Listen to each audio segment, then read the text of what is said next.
സംഗീതവും സാഹിത്യവും ഒക്കെ അലിഞ്ഞു ചേർന്ന വള്ളുവനാടിന്റെ നിഷ്കളങ്കതകൾ ഉള്ളിലൂറുന്ന ഒരു ഉണ്ണികൃഷ്ണൻ.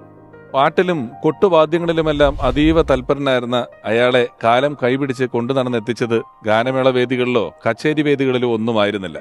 KPSCയും കേരള കലാവേദിയും പോലെയുള്ള നാടക ട്രൂപ്പുകളുടെ പിന്നണിയിലേക്കായിരുന്നു. പക്ഷേ അരങ്ങിന് പുറകിൽ തബലയുടെ താളപ്പെരുക്കങ്ങളുമായി ഒതുങ്ങിക്കൂടാനായിരുന്നില്ല ഉണ്ണികൃഷ്ണന്റെ നിയോഗം. പിന്നണിയിൽ നിന്ന് നാടകവേദികളിലേക്ക്, അവിടെ കുഞ്ഞു കുഞ്ഞു കഥാപാത്രങ്ങൾക്ക് കയ്യടി നേടിയ ശേഷം സ്വന്തം നാട്ടുകാരൻ കൂടിയായ PN മേനോൻ അദ്ദേഹത്തിന് ചലച്ചിത്ര മേഖലയിലേക്ക് സ്വപ്ന ദർശനം നൽകി. ദർശനം എന്ന ചിത്രത്തിലൂടെ 100ഓളം ചിത്രങ്ങളിലെ സ്വാഭാവികമായ അഭിനയ ശൈലിയിലൂടെ പിന്നീട് അദ്ദേഹം നമുക്ക് പ്രിയപ്പെട്ടവനായി. അഭിനയ മികവിന്റെ 3 സംസ്ഥാന പുരസ്കാരങ്ങൾ, ഒടുവിൽ ഒരു കണ്ണുനീർ തുള്ളിയായി മാറിയപ്പോഴും ഒരിക്കലും മറക്കാനാവാത്ത ഒട്ടേറെ കഥാപാത്രങ്ങളിലൂടെ ഓർമ്മയിൽ എന്നും ഒടുവിൽ ഉണ്ണികൃഷ്ണൻ. തോറ്റ് തുന്നമാടി വന്നിരിക്കുന്നു നിന്റെ മോൻ. ഞാൻ കുട്ടനായർ, ചങ്ങനാശ്ശേരിക്കാരനാ. വരവറിയാതെ ചെലവ് കഴിച്ചാൽ പെരുവഴിയാധാരം. ഒരു നുള്ളു പൊന്നിനെ എന്റെ കുട്ടി ആഗ്രഹിച്ചിട്ടുള്ളൂ, അതുപോലും വാങ്ങിച്ചു തരാൻ കഴിയില്ല അച്ഛാ. ഇത് സംഗതി മറ്റതാണ്. മറ്റതോ? പ്രേമം. നിന്റെ അച്ഛനുണ്ടാക്കിയ സംഗീതത്തിന്റെ നന്മയുണ്ടല്ലോ, അതൊന്ന് തൊട്ടു നോക്കാൻ പോലും നീ മെനക്കെട്ടിട്ടില്ല. മിനിസ്റ്ററെ വിളിക്കുകയാണെങ്കിൽ നമ്മുടെ വകയായിട്ട് സ്പെഷ്യൽ നന്ദി കൂടെ പറഞ്ഞോളൂ. പിന്നെ പറയാതിരിക്കാൻ പറ്റുമോ? ജോയിൻ ചെയ്താ പോരെ, അതിന് ASI അദ്ദേഹം മതി. ആനേനെ ചങ്ങലില്ലാതെ ആരെങ്കിലും മേയാൻ വിടൂ? ചന്തി കാണിച്ചു എന്ന് പറഞ്ഞൊരു കേസ് സർക്കാർ കടലാസിൽ ഞാൻ എങ്ങനെ എഴുതും പിള്ളേച്ച? സ്ഥിരമായിട്ട് പെണ്ണ് കാണാൻ നടക്കുകയാണെങ്കിൽ ഈ പണി നിർത്തുന്ന സ്ഥലം കാലിയാക്കാൻ നോക്ക്. നിന്നെ കാണുന്ന ഈ വീട്ടിലൊരു നക്ഷത്രം തിരിച്ചു വരുന്ന പോലെ അല്ലടാ. ഓ അത് ശരിയാണല്ലോ, ഞാനാണല്ലോ സ്ഥിരം കൊലപാതകി. ആ കത്തി ജോലി തിരക്കായ എനിക്ക് പിന്നെ കണ്ണ് കാണില്ല. കുമാരൻ എന്നെ കൊണ്ട് എവിടേക്കാ പോയത്? എത്ര കുട്ടികളുണ്ട്? ഇവിടെ ഉള്ളൂ. എന്താ പിന്നെ കുട്ടികൾ ആവാഞ്ഞേ? നാവാമുകുന്ദന് കൊടുത്തതിന്റെ ബാക്കി ഇത്തിരി നിവേദ്യുണ്ട്, അത് എന്നാ സ്വീകരിക്കും.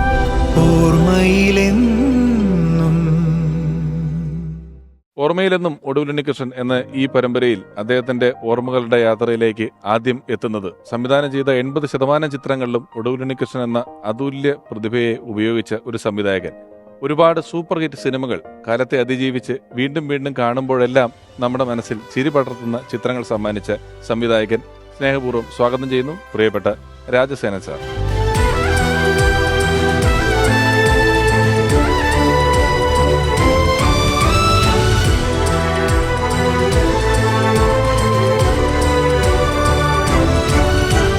ഓർമ്മയിലെന്നും ഒടുവിൽ ഉണ്ണികൃഷ്ണൻ എന്ന ഈ പരമ്പരയിലേക്ക് സാറ് വരുമ്പോൾ സംവിധാനം ചെയ്ത, ഞാൻ ആമുഖത്തിൽ പറഞ്ഞല്ലോ, 80% ചിത്രങ്ങളിലും അദ്ദേഹം അഭിനയിച്ചിട്ടുണ്ട്, അദ്ദേഹത്തിന് വേഷങ്ങളുണ്ട്.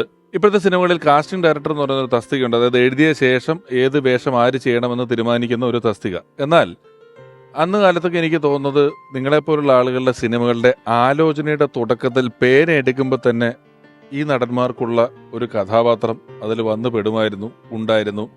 ഈ ഒടുവിലേട്ടൻ ചെയ്തിട്ടുള്ള പല കഥാപാത്രങ്ങളും അത്തരത്തിൽ ആലോചനയുടെ വേളയിൽ തന്നെ അദ്ദേഹത്തിനാണെന്ന് ചിന്തിച്ചിട്ടുണ്ടോ? ഒരുപാട് സിനിമകളിൽ അങ്ങനെ സംഭവിച്ചിട്ടുണ്ട്. ഒത്തിരി സിനിമകളിൽ ഉണ്ണിയേട്ടൻ വരുന്നു എന്ന് വിചാരിച്ചിട്ട് ഞങ്ങൾ ഒരു സിനിമയിൽ നിന്ന് അദ്ദേഹത്തെ ഒഴിവാക്കാൻ നോക്കിയായിരുന്നു. കഥാനായകൻ എന്ന് പറയുന്ന സിനിമയിൽ നിന്ന് ഒഴിവാക്കാൻ നോക്കിയിട്ട് ഞാനും തിരക്കഥാകൃത്തുക്കളും ഇങ്ങനെ ചർച്ച ആരംഭിച്ചപ്പോൾ ജയറാമിൻ്റെ ക്യാരക്ടർ കിട്ടി, പയ്യാരത്ത് പത്മനാഭൻ നായർ എന്ന് പറയുന്ന ആ കഥാപാത്രം കിട്ടി. പക്ഷേ ഈ ശങ്കുണ്ണി എന്ന് പറയുന്ന കാര്യസ്ഥൻ്റെ കഥാപാത്രം അങ്ങോട്ട് പൊള്ളാവുന്നുമില്ല, ഡയലോഗും വരുന്നില്ല, സീക്വൻസും വരുന്നില്ല. വല്ലാത്തൊരു ഘട്ടത്തിലായി. അപ്പോൾ ഈ രാജൻ കിഴക്കനയിലെയും മണീഷട്ടനും കൂടെയാണ് എന്നെ സപ്പോർട്ട് ചെയ്യുന്ന എഴുത്തുകാർ. അപ്പോൾ അതിൽ മണിസാറ് ചോദിച്ചു, എന്തുകൊണ്ട് നമുക്ക് ഒടുവിലിനെ തന്നെ വച്ചുകൂടാ? ഞാൻ പറഞ്ഞു, അത് നിങ്ങളുടെ വാഗോണ്ട് കേൾക്കാൻ വേണ്ടി കാത്തിരിക്കുകയായിരുന്നു. കാരണം ഈ ഉണ്ണിയേട്ടനെ മാറ്റി നിർത്തിക്കൊണ്ട് ചിന്തിച്ചിട്ട് ഒരു സീക്വൻസും വർക്കൗട്ട് ആവുന്നില്ല.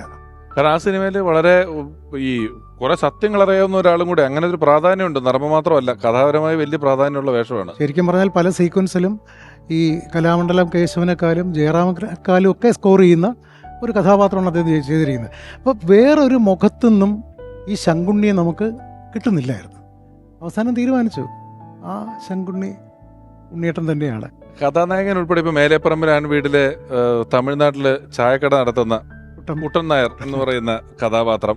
അപ്പം ഈ ഒടുവിലേട്ടനൊക്കെ അങ്ങനെ വലിയ വേഷപ്രച്ഛന്നതകളൊന്നും ഇല്ലെങ്കിലും അവതരിപ്പിക്കുന്ന എല്ലാ കഥാപാത്രങ്ങളെയും നമുക്ക് എത്രയോ നാളായിട്ട് തമിഴ്നാട്ടിൽ താമസിക്കുന്ന ഒരാളായിട്ട് തോന്നും. അവിടുത്തെ പൈപ്പ് തുറക്കുമ്പോഴും ആ ബക്കറ്റ് എടുക്കുമ്പോഴും ഒക്കെ നമുക്ക് തോന്നുന്ന അവസ്ഥയിലാണ് അദ്ദേഹം ചെയ്തിട്ടുള്ളത്.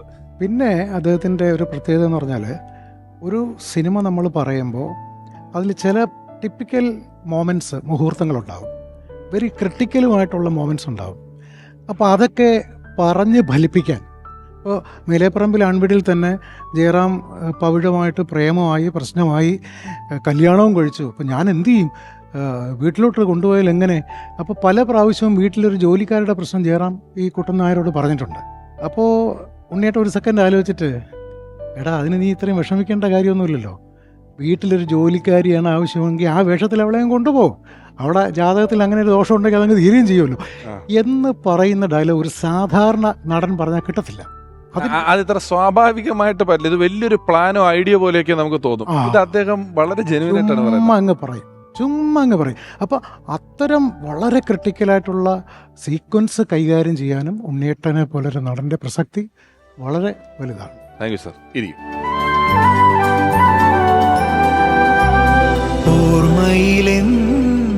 കടിഞ്ഞൂൽ കല്യാണം എന്ന് പറയുന്ന സിനിമയിലല്ലേ ആദ്യമായിട്ട് അദ്ദേഹം അഭിനയിക്കുന്നത്? കടിഞ്ഞൂൽ കല്യാണം മുതലാണ് ഞങ്ങളുടെ സൗഹൃദം വളരുന്നത്. പക്ഷെ അതിനു മുമ്പ് ഒരു കോൺസ്റ്റബിളിന്റെ വേഷം ചെയ്തിട്ടുണ്ട്, ചെറിയൊരു വേഷം സാറിന്റെ സിനിമയിൽ. ഉണ്ട്, ചെയ്തിട്ടുണ്ട്. എന്റെ ഓർമ്മയിൽ കടിഞ്ഞൂൽ കല്യാണത്തിൽ എന്നുള്ളതാണ് എന്റെ ഒരു പൊതുവാൾ എന്ന് പറയുന്ന കഥാപാത്രമാണ് ആദ്യമായിട്ട് ചെയ്തിട്ടുള്ളതെന്ന് തോന്നുന്നു. മുതലാണ് ഈ സൗഹൃദത്തിന്റെ ഒരു അളവ് എങ്ങനെയായിരുന്നു സിനിമയ്ക്ക് അപ്പുറം നിങ്ങൾ തമ്മിൽ? കാരണം നിരന്തരം സിനിമകൾ ചെയ്യുമ്പോൾ ഒരു സൗഹൃദം ഉണ്ടാവുമല്ലോ. ഒരു രക്ഷയില്ലാത്ത സൗഹൃദമായിരുന്നു. ഒരു രക്ഷയില്ലാത്തതെന്ന് പറഞ്ഞാൽ രാത്രി കിടന്ന് ഉറങ്ങുമ്പോൾ പോലും വിളിക്കും, 12 മണി 1 മണിക്കൊക്കെ. ആ ഇന്ദോള രാഗത്തിൽ നമ്മളിപ്പോൾ സഗമത് അനിസ ആണല്ലോ കിടക്കുന്നത്. അപ്പോൾ അതിനിടയ്ക്കിപ്പോൾ ഒരു ഞാൻ പറഞ്ഞു, ഉണ്ണിയേട്ടൻ ഞാൻ കിടന്ന് ഉറങ്ങുകയാണ്. അപ്പോൾ തൊട്ടടുത്ത് ഭാര്യ, നിങ്ങൾ ആ ഇന്ദോളത്തിൻ്റെ ഒന്ന് മോള്. ഉടനെ ഞാൻ സഗമ, ഉടനെ ഭാര്യ, ഇതെന്തോ രാത്രി കിടന്ന് പാട്ട് പാടണം, ആരാ അപ്പുറത്ത്? അന്ന് മൊബൈൽ ഫോണൊന്നും ഇല്ലോ, ലാൻഡ് ഫോൺ. ഞാൻ പറഞ്ഞു അപ്പുറത്ത് ഒടുവിൽ ഉണ്ണികൃഷ്ണനാണ്. അല്ല ഈ സമയത്ത് ഞാൻ പറഞ്ഞു എനിക്കറിയില്ല. ഉണ്ണിയേട്ടാ കേൾക്കുന്നുണ്ടല്ലോ ഭാര്യ പറയുന്നത്. ഭാര്യ കിടന്ന് ഉറങ്ങട്ടെ, നിങ്ങൾ പാട്. എന്നെക്കൊണ്ട് അതിൻ്റെ ആരോഹണം അവരോഹണം പാടിപ്പിക്കും. അതിൽ ആ രാഗത്തിലൊരു ഇരി കയറ്റിയാൽ എങ്ങനെ ഇരിക്കും. പാട്ട് പ്രേമി ആണെന്ന് ഇത്ര അറിവുള്ള ആളാണല്ലേ പാട്ടില്? നല്ല അറിവാണ്. പക്ഷേ രാത്രി 12 മണിക്ക് 1 മണിക്കും. അതായത് എന്റെ ഫാമിലിയിലൊക്കെ ഒരുപാട് സംഗീത ആൾക്കാരുണ്ടെന്നാണ് എനിക്ക് തോന്നുന്നത്, ഒടുവിൽ സാറിന്റെ അല്ലേ ഉണ്ണിച്ചേട്ടൻ. അപ്പൊ ഈ ഹാർമോണിയം വായനയൊക്കെ ഉണ്ടായിരുന്നു കേട്ടിട്ടുള്ളതാണ്. ഹാർമോണിയം വായന ഒരു രക്ഷയില്ലാത്തതാണ്. ഞാനതിൽ പെട്ടിട്ടുണ്ട് ഒരിക്കൽ. എങ്ങനെയാണത്? അതായത് സത്യഭാമയ്ക്കൊരു പ്രേമലേഖനം ഷൂട്ട് നടക്കുമ്പോൾ ഞാൻ ഗുരുവായൂരപ്പൻ്റെ ഒരു ആൽബം, അന്ന് ആൽബം എന്നല്ല പറഞ്ഞാൽ കാസറ്റ് ചെയ്യുന്നു. അപ്പോൾ അത് ചാവക്കാട് വെച്ച് ഭയങ്കര ഇനോഗ്രേഷനൊക്കെ നടത്തി. അന്ന് പാട്ടുകാരൻ ജയചന്ദ്രനും ഒക്കെ ഉണ്ടായിരുന്നു. ചെമ്പൈ സംഗീതോത്സവം നടക്കുന്ന സമയം, ഞങ്ങളെല്ലാം ഗുരുവായൂരുണ്ട്. അപ്പോൾ എൻ്റെ അടുത്ത് വെച്ച്, നിങ്ങൾ അമ്പലത്തിൽ പാടുന്നോ? ഞാൻ പറഞ്ഞു അവിടെ ക്ലാസിക്കലല്ലേ പറ്റത്തുള്ളൂ, നിങ്ങൾ പാടുന്നില്ലേ? ചെമ്പൈയിലോ? ചെമ്പൈ സംഗീതോത്സവത്തിൽ. ഞാൻ പറഞ്ഞു ഞാൻ എങ്ങനെ പാടും ഉണ്ണിയേട്ടാ, അതൊക്കെ ഞാൻ വാങ്ങിച്ചു തരാം. പറയുന്നതിന് മുമ്പ് തന്നെ അവിടുത്തെ ദേവസ്വം ബോർഡ് ഓഫീസർമാരെ വിളിച്ച് എനിക്ക് 10 മിനിറ്റ് അവിടെ സാക്ഷ്യം വാങ്ങിച്ചു തന്നു. അപ്പോൾ എൻ്റെ അടുത്ത് ഏത് പാട്ടാണ് പാടുന്നത്? ഞാൻ പറഞ്ഞു നമ്മളിപ്പോൾ റിലീസ് ചെയ്ത കാസറ്റിൽ ഒരെണ്ണം ഞാൻ തന്നെ സംഗീതം ചെയ്തൊരു പാട്ട് പാടാം. എന്നാൽ അത് മതി. അപ്പോൾ ഓർക്കസ്ട്ര വെളിയിൽ നിന്നൊന്നും വിളിക്കണ്ട, ഹാർമോണിയം ഞാൻ വായിച്ചോളാം. പിന്നെ മാള കൂടെ ഉണ്ടല്ലോ, മാള തബലയമ്മ വായിച്ചോളൂ. പിന്നെ ഡെയിലി ഷൂട്ടിങ് കഴിഞ്ഞ് വന്നാൽ ഞങ്ങൾ എൻ്റെ മുറിയിൽ റിഹേഴ്സലാണ്. ബിജു മേനോനാണല്ലോ നായകൻ അതിനകത്ത്. അപ്പോൾ ബിജു ഒക്കെ വന്നിങ്ങനെ ഇരിക്കും. അതൊരു പതിഞ്ഞ പാട്ടാണ്. എൻ്റെ മാറിൽ ചായുറങ്ങും നിന്റെ മായിക പ്രേമം, ഇതാണ് ട്യൂണ്. ചാരുകേശി രാഗത്തിലാണ്. ഇതങ്ങോട്ട് തുടങ്ങുമ്പോൾ തന്നെ മാളച്ചേട്ടൻ തിത്തലാം കിടന്നു. അപ്പം എനിക്ക് മനസ്സിലായി ഈ ഓർക്കസ്ട്ര അപകടമായിരിക്കും എന്നുള്ളത്. അത് കഴിഞ്ഞ് ഉണ്ണിയേട്ടൻ, ഞാനേ നിങ്ങളുടെ ആ മായിക പ്രേമം എന്ന് പറയുന്നിടത്ത് ഞാൻ ഒരു ബിറ്റ് വായിക്കാം. ഞാൻ ചേട്ടാ ഇത് ചെമ്പൈ സംഗീതോത്സവത്തിൽ നടക്കുന്ന കാര്യമല്ലേ പറയുന്നത്? അതെ, അതിന്റെ റിഹേഴ്സലിനെ കുറിച്ച്, അല്ലാതെ സിനിമയുടെ റെക്കോർഡിംഗ്. ചെമ്പൈ സംഗീതോത്സവത്തിലാണ് മാളച്ചേട്ടന്റെ തബലയും ഈ ഹാർമോണിയവും ഈ പാട്ടും. അപ്പോ 4 മിനിറ്റ് പാട്ടേ ഉള്ളൂ. രണ്ടുപേരും കൂടെ അറിയാന്നുള്ള മുഴുവൻ, ഏതൊക്കെയോ പഠിച്ചത് മുഴുവൻ ആ പാട്ടിനകത്ത് വായിച്ച് തീർത്തു എന്ന് പറഞ്ഞാൽ മനസ്സിലായിക്കാണല്ലോ. എന്നിട്ട് ഒരുവിധം സെറ്റ്. അപ്പോൾ ബിജുവിൻ്റെ അടുത്ത് ചോദിച്ചു, സാർ ഇത് എവരെ കൊണ്ട്? ഞാൻ പറഞ്ഞു ഒന്ന് പറഞ്ഞ് മനസ്സിലാക്കിക്ക്, എന്നെ ഒന്ന് സപ്പോർട്ട് ചെയ്തിട്ട് പോകാൻ പറ. അവസാനം ഒരുവിധം പറഞ്ഞ് മനസ്സിലാക്കി സ്റ്റേജിൽ പരിപാടി. ഭയങ്കര ജനം, ഓഡിയൻസ് മുമ്പിലുണ്ട്. ഇദ്ദേഹമൊക്കെ അറിയാം, ബിജു മേനോൻ, ശാന്തിനി, കനകലത, നമ്മുടെ സിനിമയിലുള്ള ആർട്ടിസ്റ്റുകളൊക്കെ ഉണ്ട്. അപ്പോൾ ആദ്യം കൃഷ്ണ എന്നൊരു വിളിയുണ്ട്. അപ്പോൾ ആ കൃഷ്ണ എന്നുള്ള വിളിക്ക് ഈ രാഗം വായിച്ച് കറക്റ്റ് കോഡിൽ കൊണ്ട് നിർത്തണം. ഇതൊക്കെ പറഞ്ഞ് റിഹേഴ്സൽ ചെയ്ത് കൊണ്ടുവരികയാണ്. ഉണ്ണിയേട്ടൻ ചാരുകേശി രാഗത്തിൽ തുടങ്ങി തോടി രാഗത്തിലേക്ക് പോയി, എവിടെയൊക്കെ പോയി കൊണ്ടുവന്നൊരു റോങ് കോഡിൽ നിർത്തിയത്. എനിക്ക് കൃഷ്ണ വിളിക്കാൻ പറ്റുന്നില്ല. ഉള്ളി വിളിക്കുന്നുണ്ടെങ്കിലും പുറത്ത് വിളിക്കാൻ പറ്റുന്നില്ല. ഉള്ളി വിളിച്ചു പോയി, കൃഷ്ണ നീ നിന്ന് കര കയറ്റണേന്ന്. ഞാൻ പിന്നെ അങ്ങ് പറഞ്ഞ് മൈക്കിൽ കൂടെ കേൾക്കത്തക്ക രീതി തന്നെ പറയാം, കാരണം മൈക്ക് മുമ്പ് ഇരിക്കും. ഞാൻ ഉണ്ണിയേട്ടാ അതൊന്നുകൂടെ വായിച്ചിട്ട് ആ എൻ്റെ മാറിൽ ചായുറങ്ങും ആ കോഡിൽ തന്നെ നിർത്തി തരണം എന്ന് പറഞ്ഞു. പിന്നെ ഒന്നുകൂടെ വായിപ്പിച്ചു, നിർത്തി തന്നു. ഈ നമ്മുടെ ചെമ്പൈ സംഗീതോത്സവം ഒരുപക്ഷെ ഇന്നോളം കണ്ടിട്ടില്ലാത്ത ഒരു കലാരൂപമാണെന്ന് അവതരിപ്പിക്കുന്നുണ്ട്. ഉണ്ണികൃഷ്ണൻ സാറിന്റെ ഹാർമോണിയം, മാളച്ചേട്ടന്റെ തബലയും ഈ പാട്ടും. സ്റ്റേജിൽ ഇന്ദ്രൻസിനും ഉണ്ട്. ഇന്ദ്രൻ ചേട്ടൻ സ്റ്റേജിൽ ആഹാ അതിഗംഭീരമായി. നമുക്ക് ഇപ്പൊ ഈ പറഞ്ഞൊരു കോമ്പിനേഷൻ പറഞ്ഞല്ലോ, പാടാനിരിക്കുന്നു, തബല ഹാർമോണിയം എന്നൊക്കെ പറഞ്ഞ പോലെ പക്കമേളം ഉണ്ടെങ്കിൽ ചില കച്ചേരികൾ അതിഗംഭീരമാകും എന്ന് പറഞ്ഞതുപോലെ രണ്ടുപേരെ കൂടെ ഞാൻ വിളിക്കുകയാണ് നമ്മുടെ ഈ പരിപാടിയിലേക്ക്. അവർ രണ്ടുപേരും ചലച്ചിത്ര സംവിധായകരാണ്, എഴുത്തുകാരാണ്, ഒരുപാട് സൂപ്പർ ഹിറ്റ് സിനിമകൾ നമുക്ക് സമ്മാനിച്ചിട്ടുള്ള ആളുകളാണ്. രണ്ടുപേരുടെയും ഒരുപാട് ചിത്രങ്ങളിൽ ഉണ്ണിയേട്ടൻ അഭിനയിച്ചിട്ടുണ്ട്.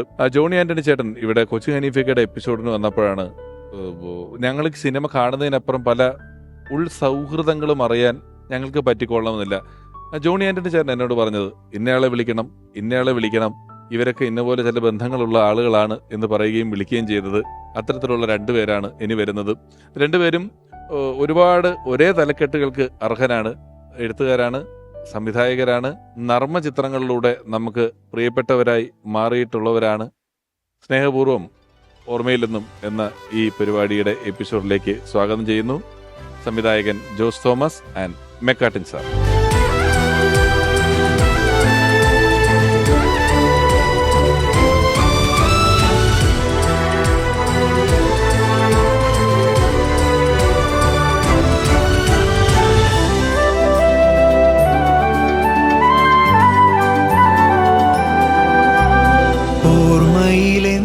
സാർ നമസ്കാരം. മെക്കാട്ടിൻ സാർ നമസ്കാരം. സ്വാഗതം ഓർമ്മയിലെന്നും ഒടുവിൽ ഉണ്ണികൃഷ്ണൻ എന്ന പരമ്പരയിലേക്ക്. ജോണി ചേട്ടൻ പറഞ്ഞു നിങ്ങൾ തമ്മിൽ ഒരു പ്രത്യേക സൗഹൃദമുണ്ട്, ചില വിളികൾ പേര് വിളിക്കുന്നതും ഒക്കെ എന്തോ പ്രത്യേക പേരുകളാണ് വിളിക്കുന്നത് എന്നൊക്കെ പറഞ്ഞു സിനിമയ്ക്ക് പുറത്ത്. എന്താണത്? പരസ്യമായിട്ട് പറയാൻ പറ്റില്ല വിളി, അത് കേട്ടാ കുഴപ്പമാണ്. അപ്പൊ മനസ്സിലായി ആ വിളി എന്താ. അതെ അതെ. അല്ല ഇപ്പൊ കുറെ പേരുകളിൽ എന്താന്ന് ഇനി അന്വേഷിക്കേണ്ടത്, നല്ല കൺഫ്യൂഷൻ ഇല്ലാണ്ട് പോയേനെ. എന്നാലും കുറച്ച് ഭേദപ്പെടുത്തിയൊക്കെ വേണമെങ്കിൽ അല്ല, കാരണം ഞങ്ങൾ തമ്മിലുള്ള പ്രായ വ്യത്യാസമൊക്കെ മറന്നിട്ടുള്ള ഒരു സൗഹൃദമായിരുന്നു ഞാനും ഉണ്ണിയേട്ടനും. ഞാൻ അദ്ദേഹത്തെ ആദ്യം കാണുന്നത് തനിയാവർത്തനം എന്ന് പറയുന്ന സിനിമയിൽ ഞാൻ അസോസിയേറ്റ് ഡയറക്ടറാണ്. അഭിനയിക്കാൻ വരുമ്പോഴാണ് ആദ്യം കാണുന്നത്. അത്ര അടുപ്പം തോന്നാത്തൊരു മനുഷ്യനായിരുന്നു അന്ന്. പക്ഷേ ഷൂട്ടിംഗ് തുടങ്ങി ഒരു 4-5 ദിവസം കഴിഞ്ഞപ്പോൾ ഭയങ്കര അടുപ്പമായി. എനിക്ക് തോന്നുന്നത് അദ്ദേഹം ആദ്യം എന്നോട് ചോദിച്ചു എന്താ പേര്, ജോസ് തോമസ്, സ്ഥലം എവിടെയാ, കോട്ടയം. ആ റിയാക്ഷൻ ഉണ്ടായിരുന്നു. കാരണം ഈ കോട്ടയംകാരെന്നൊക്കെ പറഞ്ഞ ഇത്തിരി കുഴപ്പക്കാരായിരിക്കും എന്നൊരു തോന്നല്. അത് വള്ളുവനാട്ടിന്റെ ഒരു ചെറിയ. പക്ഷേ ഒരു 4-5 ദിവസം കഴിഞ്ഞപ്പോൾ സൗഹൃദം കൂടി. എനിക്ക് കൂടുതൽ സൗഹൃദം ഉണ്ടാകുന്നതിന് ഡബ്ബിങ്ങിന് വേണ്ടി അദ്ദേഹം മദ്രാസിൽ വരുമ്പോഴാണ്. ഇപ്പോഴത്തെ ചെന്നൈ എന്ന മദ്രാസാണ്. AVMന്റെ ഓപ്പോസിറ്റ് ഒരു ക്യാമ്പസ് ഹോട്ടലിലാണ് താമസം. പുള്ളിക്കൊരു ചെറിയ വേഷമാണ് ആ പടത്തിൽ. പക്ഷേ എനിക്ക് തോന്നുന്നത് ഏകദേശം 10-12 ദിവസം അവിടെ വന്ന് താമസിച്ചിട്ടുണ്ട് ഡബ് ചെയ്യാൻ. കാരണം അദ്ദേഹത്തിന് തിരിച്ചു പോകുന്ന ഇഷ്ടമല്ല, ചില സൗഹൃദങ്ങളുടെ കാര്യം. അപ്പം എൻ്റെ കൂടെ നഹാസ് എന്ന് പറഞ്ഞ ഒരു അസോസിയേറ്റ് ഡയറക്ടറുടെ ഒരു 11 മണിയാകുമ്പോൾ ഉണ്ണിയേട്ടൻ പതുക്കെ വരും പുള്ളിയുടെ റൂമിൽ നിന്ന്. ഞാനും നഹാസ് ഒരു റൂമിൽ, അദ്ദേഹം വേറെ റൂമിൽ. എങ്ങനെയാ ജോസേ നമുക്ക് വിശപ്പുണ്ടാക്കണ്ടേ, ഈ വിശപ്പുണ്ടാക്കണ്ടേന്ന് പറഞ്ഞ് പറഞ്ഞാൽ അടിക്കണ്ടേന്ന്.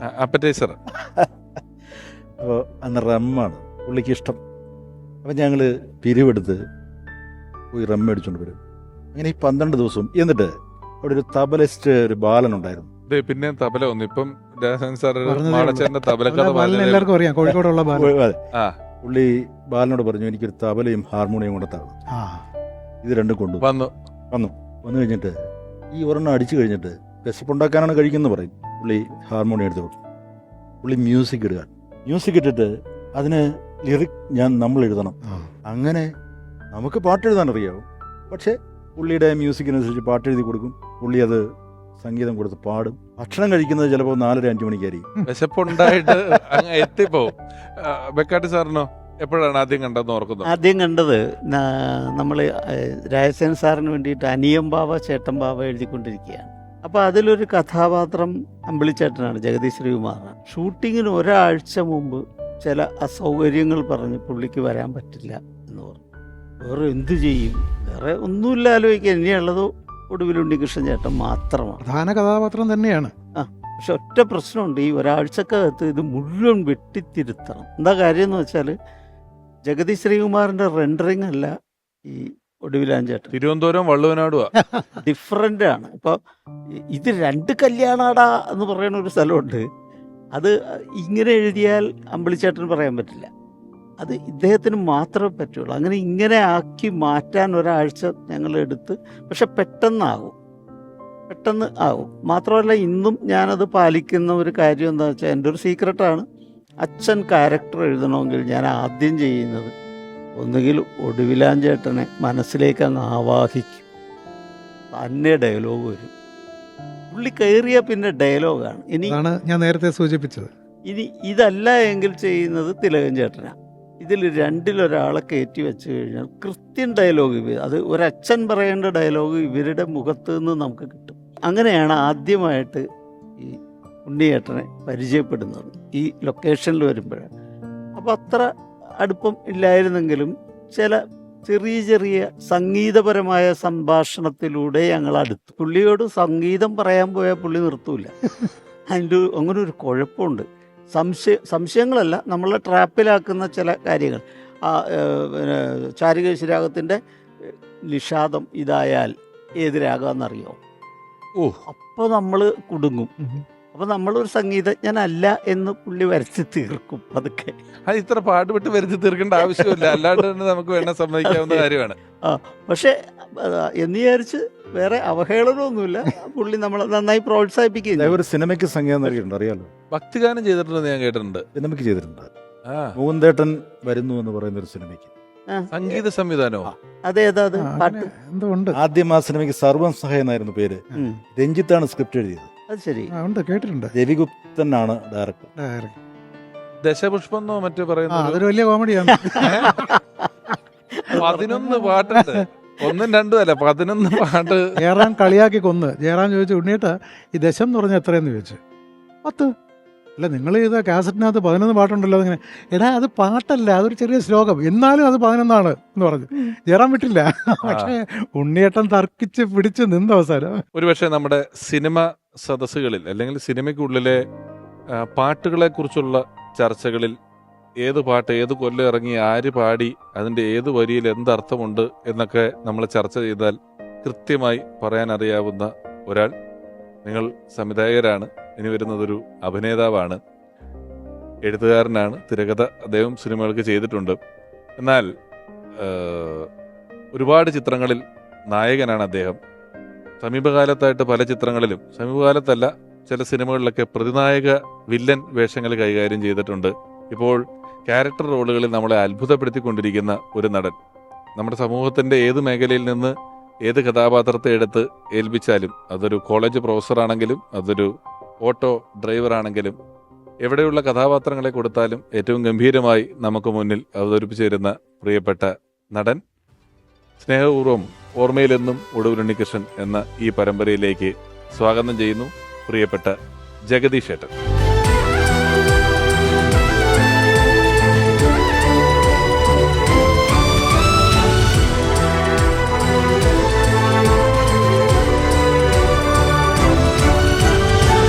ജഗദീഷ് ഏട്ടാ, വീണ്ടും സ്വാഗതം.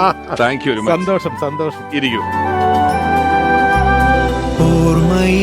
ഓർമ്മയിലെന്നും എന്ന് പറയുന്ന ഈ പരമ്പര, ഈ ഒരു പരിപാടി ആലോചിച്ച് തുടങ്ങി. ജഗദീഷ് ചേട്ടൻ വരുമ്പോൾ പറയണം, ജഗദീഷ് ചേട്ടൻ നമുക്ക് 2ാമതാണ് ഈ എപ്പിസോഡിലേക്ക് വരുന്നത്. നെടുമുടി വേണുചേട്ടൻ്റെ ഒരു എപ്പിസോഡ് ഉണ്ടായിരുന്നു, അദ്ദേഹത്തെ ഓർക്കുന്ന ഒരു എപ്പിസോഡ് ഉണ്ടായിരുന്നു. അതിലൊരു വലിയ അനുഭവം ഇപ്പോൾ ജഗദീഷ് ചേട്ടൻ വരുമ്പം പറയേണ്ടതായിട്ടുണ്ട്.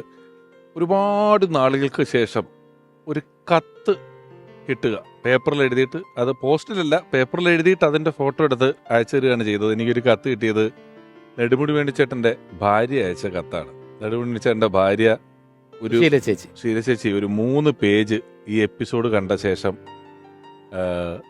അവരത് മുഴുവൻ കണ്ടുവെന്നും വലിയ സന്തോഷം തോന്നി. കാരണം വേണുചേട്ടൻ്റെ ജീവിതത്തിൻ്റെ എല്ലാ മേഖലകളിലൂടെയും തൊട്ട് തലോടിയാണ് ആ എപ്പിസോഡുകൾ പോയതെന്നും വളരെ വൈകാരികമായിട്ടൊരു കത്തയച്ചിരുന്നു. ആ എപ്പിസോഡിൽ ജഗദീഷ് ചേട്ടൻ ഉണ്ടായിരുന്നു. അദ്ദേഹത്തിൻ്റെ സാന്നിധ്യം നമുക്ക് വലിയ അനുഗ്രഹമായിരുന്നു. അത് ഈ ഒരു അവസരത്തിൽ പറഞ്ഞു എന്ന് മാത്രം. ജഗദീഷ് ചേട്ടാ വീണ്ടും സ്വാഗതം. വളരെ സന്തോഷം രമേശേ. ആ 3 സംവിധായകർ, 2 നടന്മാർ. ആ. അപ്പോൾ ഇവിടെ നമ്മൾ ഗുരുത്വം വേണം. അപ്പോൾ ആ രീതിയിൽ ഞാൻ തുടങ്ങുന്നത് എങ്ങനെയെന്ന് വെച്ചിരുന്നാൽ, ഒടുവിലേട്ടൻ മോഹൻലാൽ അവതരിപ്പിക്കുന്ന കഥാപാത്രം നീലകണ്ഠനെ കുറിച്ച് പറയുന്നത് മനസ്സിൽ ദൈവത്തെ പോലെ ഒരു ചിത്രം സൂക്ഷിച്ചിട്ടുണ്ട്, അതെപ്പോഴും ഉണ്ട് എന്ന് പെരിങ്ങോടൻ പറയുന്നുണ്ട്. പെരിങ്ങോടൻ പറയുന്ന പോലെ നമ്മുടെ മനസ്സിലെല്ലാം ഒടുവിലാശാന്റെ ചിത്രമുണ്ട്. അതാർക്കും മായ്ക്കാൻ കഴിയില്ല. നമുക്ക് കണ്ണടച്ചാൽ ഒടുവിലാശാന്റെ കുറേ വേഷങ്ങൾ, ആ വേഷങ്ങൾ ഇങ്ങനെ മിന്നിമറയും. അല്ലെ, ജോസ് തോമസിന്റെ മനസ്സിൽ മിന്നിമറയുന്ന ചില വേഷങ്ങളുണ്ടാവും, സേനന്റെ മനസ്സിലുണ്ടാവും, മെക്കാറ്റിന്റെ മനസ്സിലുണ്ടാവും. എൻ്റെ മനസ്സിൽ പെട്ടെന്ന് എനിക്ക് ഏറ്റവും ഫീലിംഗ് തോന്നുന്നത് വന്ദേ മുകുന്ദ ഹരേ ജയ ശൗരി സന്ദബഹാരി മുരാരേ ദ്വാപര ചന്ദ്രിക ചർച്ചിതമാം നിന്റെ ദ്വാരകാപുരിയവിടെ.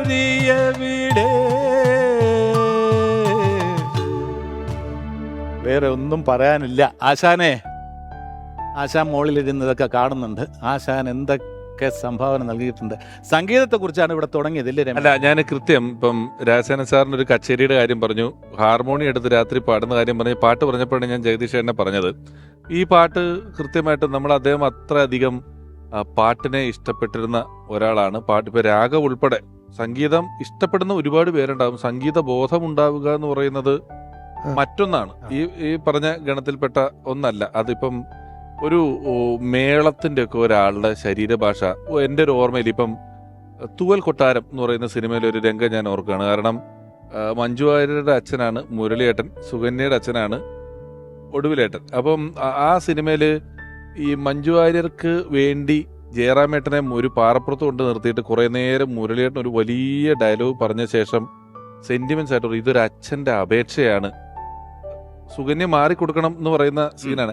അച്ഛന്റെ അപേക്ഷയാണെന്ന് പറയുമ്പോൾ ഞാനും ഒരു അച്ഛനാണെന്ന് തമ്പുരാൻ ഓർക്കണം, ഒരൊറ്റ വരിയാണ് ഒടുവിൽ ഉണ്ണികൃഷ്ണൻ സാർ തിരിച്ചു പറയുന്നത്. അതിനുശേഷം ഈ ദുഃഖം ഒരു അമ്പലത്തിന് മുന്നിൽ നിന്ന് ചെണ്ട അടിക്കുന്ന ഒരു സീന്, ഡയലോഗുകളില്ല, വേറെ റീ റെക്കോർഡിങ്ങില്ല, അദ്ദേഹം ഒറ്റയ്ക്ക് നിന്ന് കൊട്ടുന്ന ഒരു സീനുണ്ട്.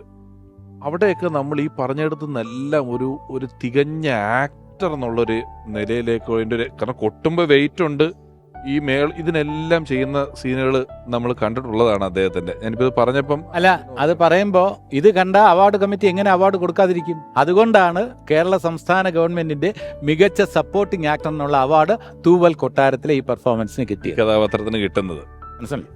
ഇതേപോലെ തന്നെ കഥാപുരുഷൻ എന്ന അടൂർ സാറിന്റെ ചിത്രത്തില് മികച്ച സപ്പോർട്ടിംഗ് ആക്ടറുടെ അവാർഡ് കിട്ടിയിട്ടുണ്ട്. മികച്ച ആക്ടറുടെ അവാർഡ് നിഴൽക്കുത്ത് എന്ന ചിത്രത്തിൽ ആരാച്ചാർ കഥാപാത്രത്തിന്, കാളിയപ്പന്റെ കഥാപാത്രം. ഈ ആരാച്ചാർ എങ്ങനെയാണ് ബിഹേവ് ചെയ്യുക എന്നൊന്നും ഒടുവിലാശാൻ കണ്ടിട്ടില്ല.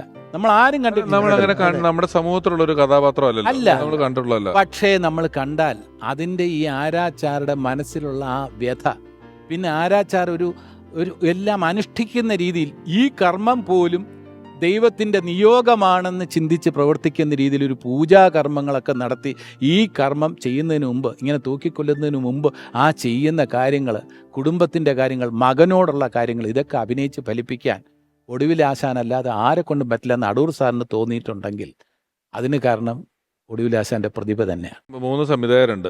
ശരിക്ക് ഈ മുൻമാതൃകകളില്ല, നമുക്ക് റെഫറൻസ് എടുക്കാൻ പറ്റാത്ത കഥാപാത്രങ്ങൾ ഒരു വലിയ പാടല്ലേ ചെയ്യുന്നത്? തീർച്ചയായിട്ടും അല്ലേ? നമ്മളൊരു സിനിമ ചെയ്യുമ്പോൾ നമുക്ക് സമൂഹത്തിൽ കണ്ട ഒരാളെ ചെയ്യാൻ എങ്ങനെയെങ്കിലും പറ്റും. അതിപ്പോ ജഗദീഷ് പറഞ്ഞില്ലേ, ഈ പ്രതിഭ എന്ന് പറഞ്ഞില്ലേ, അദ്ദേഹം എന്നെങ്കിലും എൻ്റെ 7 സിനിമയിൽ അഭിനയിച്ചിട്ടുണ്ട്. ഒരിക്കൽ പോലും സ്ക്രിപ്റ്റ് നേരത്തെ വായിച്ച് അല്ലെങ്കിൽ മേടിച്ച് എൻ്റെ കഥാപാത്രം എന്താണ്, അതിനെന്താണ് ഒന്നുമില്ല. ലൊക്കേഷനിലേക്ക് വരുമ്പോൾ നമുക്ക് റിഹേഴ്സൽ നോക്കാമെന്ന് പറയുമ്പോഴായിരിക്കും ചിലപ്പോൾ സ്ക്രിപ്റ്റ് വായിക്കുന്നത്. പക്ഷേ ആ കഥാപാത്രത്തെ ഉൾക്കൊള്ളുന്നത്, അതാണ് പ്രതിഭ എന്ന് പറയുന്നത്. ശരി, മറ്റൊരു പ്രധാനപ്പെട്ട ഇതെന്ന് പറഞ്ഞാൽ പ്രോംപ്റ്റിംഗ് വേണ്ട. കൃത്യമായി ഇത് പഠിക്കുന്നതാണ്. അസിസ്റ്റന്റ് ഡയറക്ടറോട് മേടിച്ച് നോക്കി പഠിച്ചതിന് ശേഷം കൃത്യമായി അങ്ങോട്ട് പറഞ്ഞു. ഇനി അതിനകത്ത് പിന്നെ അല്ലെങ്കിൽ പക്ഷേ എന്നൊരു വാക്കുണ്ടെന്ന് വെച്ചോളാം, എവിടെയെങ്കിലും കുഴപ്പം പിടിച്ചൊരു സ്ഥലത്ത് അത് മാത്രം അസോസിയേറ്റിനോട് പറയും, ആ പിന്നെ എന്നിട്ടേക്കണേ, ആ പിന്നെ കിട്ടിയാൽ ബാക്കി ഫുള്ള് പറയും. അത് എഴുത്തുകാരൻ എഴുതിയതിനേക്കാൾ മനോഹരമായിട്ട് അതെ. പറയുകയും ചെയ്യും. അതിലെ ഏറ്റവും വലിയൊരു ഉദാഹരണം സാറിന് ചിലപ്പോൾ ഓർമ്മയുണ്ടാവും, ദില്ലിവാല. ആ. ദില്ലിവാലയിൽ ഒരു ഡയലോഗ് ഞാൻ എഴുതിയത്, ഒരു പൂ ചോദിച്ചു, ഒരു പൂക്കാലം നീ എനിക്ക് തന്നു. ഇതിന് എങ്ങനെയാണിത് പറയേണ്ടതെന്ന് എനിക്കറിഞ്ഞൂടാ സത്യത്തിൽ. കാരണം ഇത് പറഞ്ഞു കഴിഞ്ഞാൽ വീട്ടുകാർക്ക് തോന്നണം ഇയാൾക്ക് വട്ടാണ്. ഓ, അങ്ങനെ തോന്നേണ്ട രീതി പറഞ്ഞു. ആ രീതിയിൽ പറയണം. രാമവർമ്മ എന്ന മറ്റേ കഥാപാത്രം. ഓഡിയന് തോന്നണം ഇയാൾക്ക് കയ്യിൽ നിന്ന് പോകാൻ സാധ്യത. കാരണം മകളെ രാജാവ് പടിയേറ്റിന് എടുക്കാമെന്ന് പറഞ്ഞിരിക്കുന്നത് കേട്ടിട്ട് വന്നു എന്നുള്ളൊരു രംഗം അത്. അപ്പോൾ ഇയാൾ പറയുന്ന അതാണ്, ഒരു പൂ ഞാൻ ചോദിച്ചു, നീ എനിക്കൊരു പൂന്തോട്ടം തന്നു. ഇത് റിപ്പീറ്റ് ചെയ്ത് പറയുമ്പോൾ ഭാര്യ വന്നിട്ട് കയ്യിൽ പോയിന്ന്. പക്ഷെ ഇത് നമ്മൾ ഡിസ്ക്രിപ്ഷനിൽ എഴുതിയിട്ടില്ല, നേരെ പറയുകയാണ് ചെയ്തത്. ഉണ്ണിയേട്ടാ ഇത് സംഭവം ഇതാണ്, ഓക്കെ, നേരെ കയറി ഫസ്റ്റ് ടേക്ക് ഓക്കെയാണ്. ഇനി ശരപഞ്ചരമൊക്കെ പോലെയുള്ള ചില സിനിമകൾ ഇപ്പൊ നമ്മുടെ ടി വി കാണുമ്പോഴേ അതിലൊക്കെ ഉണ്ട് ഒരു വളരെ മെലിഞ്ഞിട്ടൊരു സ്യൂട്ടൊക്കെ ഇട്ട് നമ്മൾ ഈ ജയൻ സാർ കുതിരയെ തിരുമുന്ന സീനിന്റെ ഒക്കെ അപ്പുറത്ത് തൊട്ട് സൈഡിലൊക്കെ അതിലെ ആ ഡയലോഗ് ഫേമസ് അല്ലേ, ഇത് നിജമാ. ഒരു തമിഴുണ്ട് ക്യാരക്ടറിന്. അല്ല രമേശ്, ഈ കാര്യത്തെ കുറിച്ച് പറയുമ്പോൾ ഈ ചെണ്ട എന്ന് പറയുന്ന സിനിമയിൽ ഒരു സീനിലാണ് വന്നിട്ടുള്ളത്.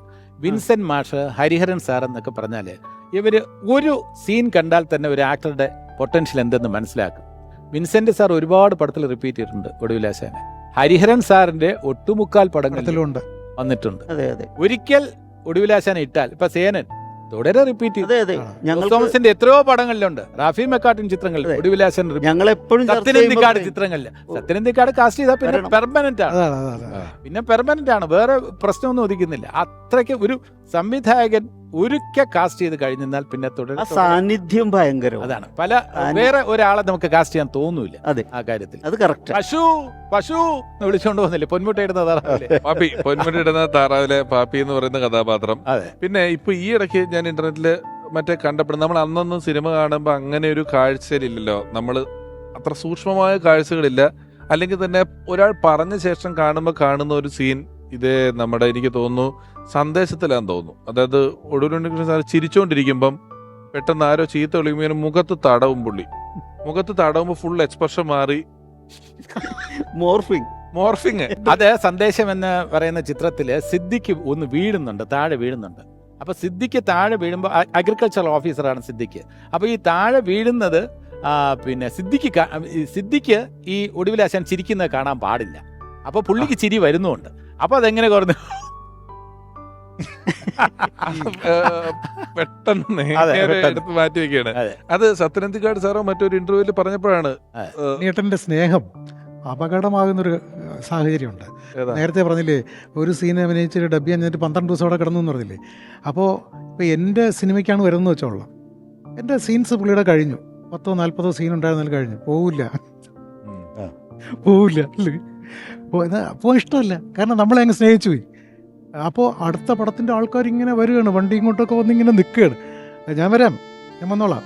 അവസാനം ജയറാമും ഞാനും ഒക്കെ കയറ്റി വിട്ടിട്ടുണ്ട്, ഒന്ന് പോകുന്നു അതിന് കയറ്റി. അത് സ്നേഹം അപകടമാകുന്ന ഒരു സാഹചര്യം, അത്രയും സ്നേഹമാണ്. ഞാനും ജോസ് തോമസും ഞങ്ങൾ വുഡ്ലാൻഡ്സ് ഹോട്ടലിൽ താമസിക്കുമ്പോൾ ഒടുവിലാശാനും കുറേ ദിവസം അവിടെ താമസിക്കും, ഓർമ്മയുണ്ടല്ലോ. അപ്പോൾ ഇവിടെ ഒടുവിലാശാൻ്റെ റൂമിൽ ഞങ്ങൾ പോകുമ്പോൾ അന്ന് ഒടുവിലാശാൻ്റെ പ്രത്യേകത എന്ന് പറഞ്ഞിരുന്നാൽ നോൺ AC സിംഗിൾ റൂമാണ് ആ വുഡ്ലാൻഡ്സിൻ്റെ സൈഡ്. AC പറ്റിയില്ല. അപ്പോൾ താഴത്തെ സിംഗിൾ AC റൂമിലാണ് ഞാൻ താമസിക്കുന്നത്. അപ്പോൾ എന്നെ മുകളിലേക്ക് വിളിക്കും. അപ്പോൾ ജോസും കൂടെ ചെന്നിട്ട് അവിടെ ഇരിക്കുമ്പോൾ പുള്ളിക്ക് പാട്ട് പാടുമ്പോഴുള്ള പ്രശ്നം എന്ന് വെച്ചിരുന്നാൽ തൊട്ടപ്പുറത്ത് സവേര ഹോട്ടലാണ്. ഈ ഹോട്ടലിൽ കാർ പാർക്കിങ്ങിന്റെ അനൗൺസ്മെന്റ് ഉണ്ട്. പുള്ളി പാടാൻ തുടങ്ങുമ്പോൾ MLC 3495 പുള്ളി ചാടി എഴുന്നേക്കും. അവരെ ഇവിടുന്ന് വിളിച്ചിട്ട് എന്നടാ പണ്ടേ മൈക്ക് വിളിച്ച് പറയും. നമ്മൾ പറയും ഇത് അവരുടെ ഡ്യൂട്ടി അല്ലേ, അത് പാട്ട് പാടുകയാണ്, അത് അവന്മാർ മനസ്സിലാക്കണം. ഇത് അവരെങ്ങനെ മനസ്സിലാക്കും? ഓർമ്മയിലെന്നും ഒടുവിലുണ്ണികൃഷ്ണൻ എന്ന പരമ്പരയിൽ ഇപ്പോൾ ഈ അതുല്യ പ്രതിഭയെ ഓർക്കുന്നു അഭിനേതാവ് നായകൻ നരേൻ. ശരി, ഞാൻ ആദ്യമായിട്ട് അഭിനയിക്കുന്ന സിനിമ അടൂർ ഗോപാലകൃഷ്ണൻ സാറിൻ്റെ നിഴൽ കുത്ത് എന്ന് പറഞ്ഞ സിനിമയാണ്. അപ്പോൾ അതിൽ സെറ്റിൽ വന്ന ഉടനെ അടൂർ സാറ് പറഞ്ഞൊരു കാര്യം, ഒടുവിൽ ഉണ്ണികൃഷ്ണൻ ചേട്ടൻ്റെയും സുമാരി ചേച്ചിയുടെയും മകൻ്റെ ക്യാരക്ടറാണെന്നാണ്. അപ്പോൾ അത് കേട്ടപ്പോൾ തന്നെ വളരെ സന്തോഷം തോന്നി. കാരണം നമുക്ക് ഏറ്റവും ഇഷ്ടപ്പെട്ട നടീനടന്മാരാണ് അവർ. കന്യാകുമാരിയിലായിരുന്നു ഷൂട്ടിംഗ്. ആൻഡ് ആ ഒരു മാസം ഒരു 35-40 ദിവസത്തോളം കുറച്ചധികം സമയം ഒടുവിലേട്ടനായിട്ട് എനിക്ക് ചെലവഴിക്കാൻ പറ്റി. ഞാൻ ആദ്യമായിട്ട് അഭിനയിക്കുന്നതിന് മുമ്പ് പറഞ്ഞു ഇങ്ങനെ, ചേട്ടാ ഇന്ന് ഞാൻ ആദ്യമായിട്ട് അഭിനയിക്കാൻ പോവുകയാണ്. അപ്പോൾ പുള്ളി ഇങ്ങനെ ഓൾ ദി ബെസ്റ്റ് പുള്ളിയുടേതായ ഒരു രീതിയുണ്ടല്ലോ. അല്ല, അദ്ദേഹം പറഞ്ഞ ഒരു ഇമ്പോർട്ടൻറ്റ് കാര്യം, എപ്പോഴും മനസ്സിൽ വയ്ക്കുന്ന ഒരു കാര്യം പുള്ളി പറയായിരുന്നു, എടോ ഏറ്റവും ബുദ്ധിമുട്ട് നമ്മൾ ഈ ലൊക്കേഷനിൽ പോകുമ്പോൾ നമ്മൾ ഫേസ് ചെയ്യുന്ന ഏറ്റവും ബുദ്ധിമുട്ടുള്ള കാര്യം എന്താ വെച്ചാൽ, നമ്മൾ പറയണതൊന്നും അവർക്ക് മനസ്സിലാവില്ല, അവർ പറയുന്നതൊക്കെ നമുക്ക് മനസ്സിലാവുകയും ചെയ്യും. ഇങ്ങനെ വരുമ്പോഴാണ് പ്രശ്നം. അത് പല ലൊക്കേഷനിലും സംഭവിക്കുകയും ചെയ്യും. അപ്പോൾ ഈ ഒരു ഇത് എനിക്ക് ഭയങ്കരമായിട്ട്, ഞാൻ പല ലൊക്കേഷനിലും നമുക്ക് എപ്പോഴും തോന്നുന്നൊരു കാര്യമാണ്, നമ്മൾ പറയുന്നതൊക്കെ അവർക്ക് they are not able to get it, and അവർ പറയുന്നതൊക്കെ നമുക്ക് മനസ്സിലാവുകയും ചെയ്യുന്നു. അവിടെയാണ് ഈ പ്രശ്നം വരുന്നത്. അപ്പോൾ ഞങ്ങൾക്ക് അതിലൊരു പ്രത്യേക ഒരു സീൻ ഉണ്ടായിരുന്നു. ഒരു കാളവണ്ടിയിൽ ഞങ്ങൾ കാളവണ്ടി ഓടിച്ചു പോകുന്ന സീൻ. അപ്പോൾ അതിൽ മുമ്പിലിരിക്കുന്നുണ്ട് അമ്പിളിച്ചേട്ടൻ ഇരിക്കുന്നുണ്ട്, പിന്നിൽ ഞാനും ഒടുവിലേട്ടനും ഉണ്ട്. അപ്പോൾ ഇത് വൈകുന്നേരം ഒരു 7 മണിക്കൊറ്റ തുടങ്ങിയ ഷൂട്ട്, ആ ഒരൊറ്റ ഷോട്ട് തന്നെ ഏകദേശം രാത്രി 2 മണി 12:30 തീർന്നത്. അപ്പോൾ ഓരോ തവണ, കാരണം അത് കുറേ പ്രാക്ടിക്കലി ബുദ്ധിമുട്ടായിരുന്നു ആ ഷോട്ട്. ഈ കാളയുടേതായ പ്രശ്നങ്ങളും ഉണ്ടായിരുന്നു, വണ്ടിക്ക് അതിൻ്റേതായ പ്രശ്നങ്ങളുണ്ടായിരുന്നു, ലൈറ്റിങ്ങിൻ്റെ ഇഷ്യൂസും. പിന്നെ അപ്പോൾ ഓരോ തവണ ഷോട്ട് കഴിയുമ്പോഴും നമുക്ക് കേൾക്കാം ഈ വീണ്ടും 1 more അല്ലെങ്കിൽ എന്തെങ്കിലും പ്രശ്നം വരുമ്പോൾ ഒടുവിലേട്ടൻ്റെ സ്ഥിരം മാനറിസംസ് ഉണ്ടല്ലോ, ഈ ഹൈ ഓ ഈ ശബ്ദങ്ങൾ ഇങ്ങനെ ഇടയ്ക്കിടയ്ക്ക് അതിങ്ങനെ ഫുൾ ടൈം ലൈക്ക് കൂടെ നിന്നുകൊണ്ടാണോ എന്നറിയില്ല. ലൈക്ക് അത് ഭയങ്കര ക്യൂട്ടായിട്ട് തോന്നിയിരുന്നു. അതാ വീണ്ടും പറഞ്ഞിട്ട്. അപ്പോൾ എനിക്ക് തോന്നുന്നത് ഞാൻ കണ്ടതിൽ വെച്ചിട്ട് ഏറ്റവും ഇതിലേറെ നാച്ചുറലായിട്ടൊന്നും I don't think so anyone can behave. And for me അദ്ദേഹത്തിൻ്റെ കൂടെ തുടങ്ങി എന്നുള്ളത് വാസ് സംതിങ് ബിഗ്. അദ്ദേഹത്തിൻ്റെയും സുമാരി ചേച്ചിയുടെയും കൂടെ തുടങ്ങി എന്നുള്ളത്. നരേൻ ഇപ്പൊ പറഞ്ഞൊരു കാര്യം ഞാൻ ഇത്രയും നാള് ജീവിതത്തിൽ ചിന്തിച്ചിട്ടില്ലാത്തൊരു ഫിലോസഫിയാണ്. എനിക്ക് വല്ലാതെ ഇഷ്ടപ്പെട്ടു. നമ്മൾ പറയുന്നൊന്നും ഇവന് മനസ്സിലാകുന്നുമില്ല, ഇവൻ പറയുന്നൊക്കെ നമുക്ക് മനസ്സിലാകുന്നുണ്ട് താനും. എന്തോ ഒരു സ്ട്രെയിനാന്ന് ആലോചിച്ച് നോക്കൂ. അങ്ങനെയുള്ള ഒരു സംഭവം എന്ന് പറയുന്നത് വലിയ കോൺട്രാഡിക്ടറി ആയിട്ടൊരു സ്ഥലമാണ്. അത് ഒരു വലിയ സ്റ്റേറ്റ്മെന്റ് ആണ് പറഞ്ഞത്. അതുമല്ല, ഈ ചില നർമ്മങ്ങൾ ഇപ്പം ഈ പറഞ്ഞൊരു ഹൈ എന്നൊക്കെ പറയുന്നതിനകത്ത് വളരെ ഗൗരവമായിട്ട് ചില നർമ്മങ്ങളുണ്ട്. അതായത് നാടോടിക്കാറ്റിലാണോ പട്ടണപ്രവേശത്തിലാണെന്നറിയില്ല, ആഭ്യന്തരമന്ത്രിയാണ്. എനിക്കറിയാം, അത് പട്ടണപ്രവേശം. അതിനകത്ത് ശ്രീനിവാസൻ ഒരു തെളിവുമായിട്ട് ചെല്ലും. തെളിവ് കിട്ടിയിട്ടുണ്ട്, ഒരു ഷൂസ് കാണിക്കും. ഉടൻ തന്നെ ഒടുവിലേശൻ ഷൂസ് എടുത്ത് നോക്കിയിട്ട്, ബാറ്റാക്കാരാണോ കൊലപാതകൾ? തുമ്പ് പുള്ളിക്ക് ജീവിതത്തിൽ ഏറ്റവും കൂടുതൽ സ്ട്രെയിൻ എടുത്ത് ചെയ്തിട്ടുള്ള ഒരു സംഭവമുണ്ട്. അതിന്റെ സംവിധായകനാണ് ജോസ് തോമസ്. മാട്ടുപ്പെട്ടി മച്ചാൻ, പ്രഭാകര പ്രഭു.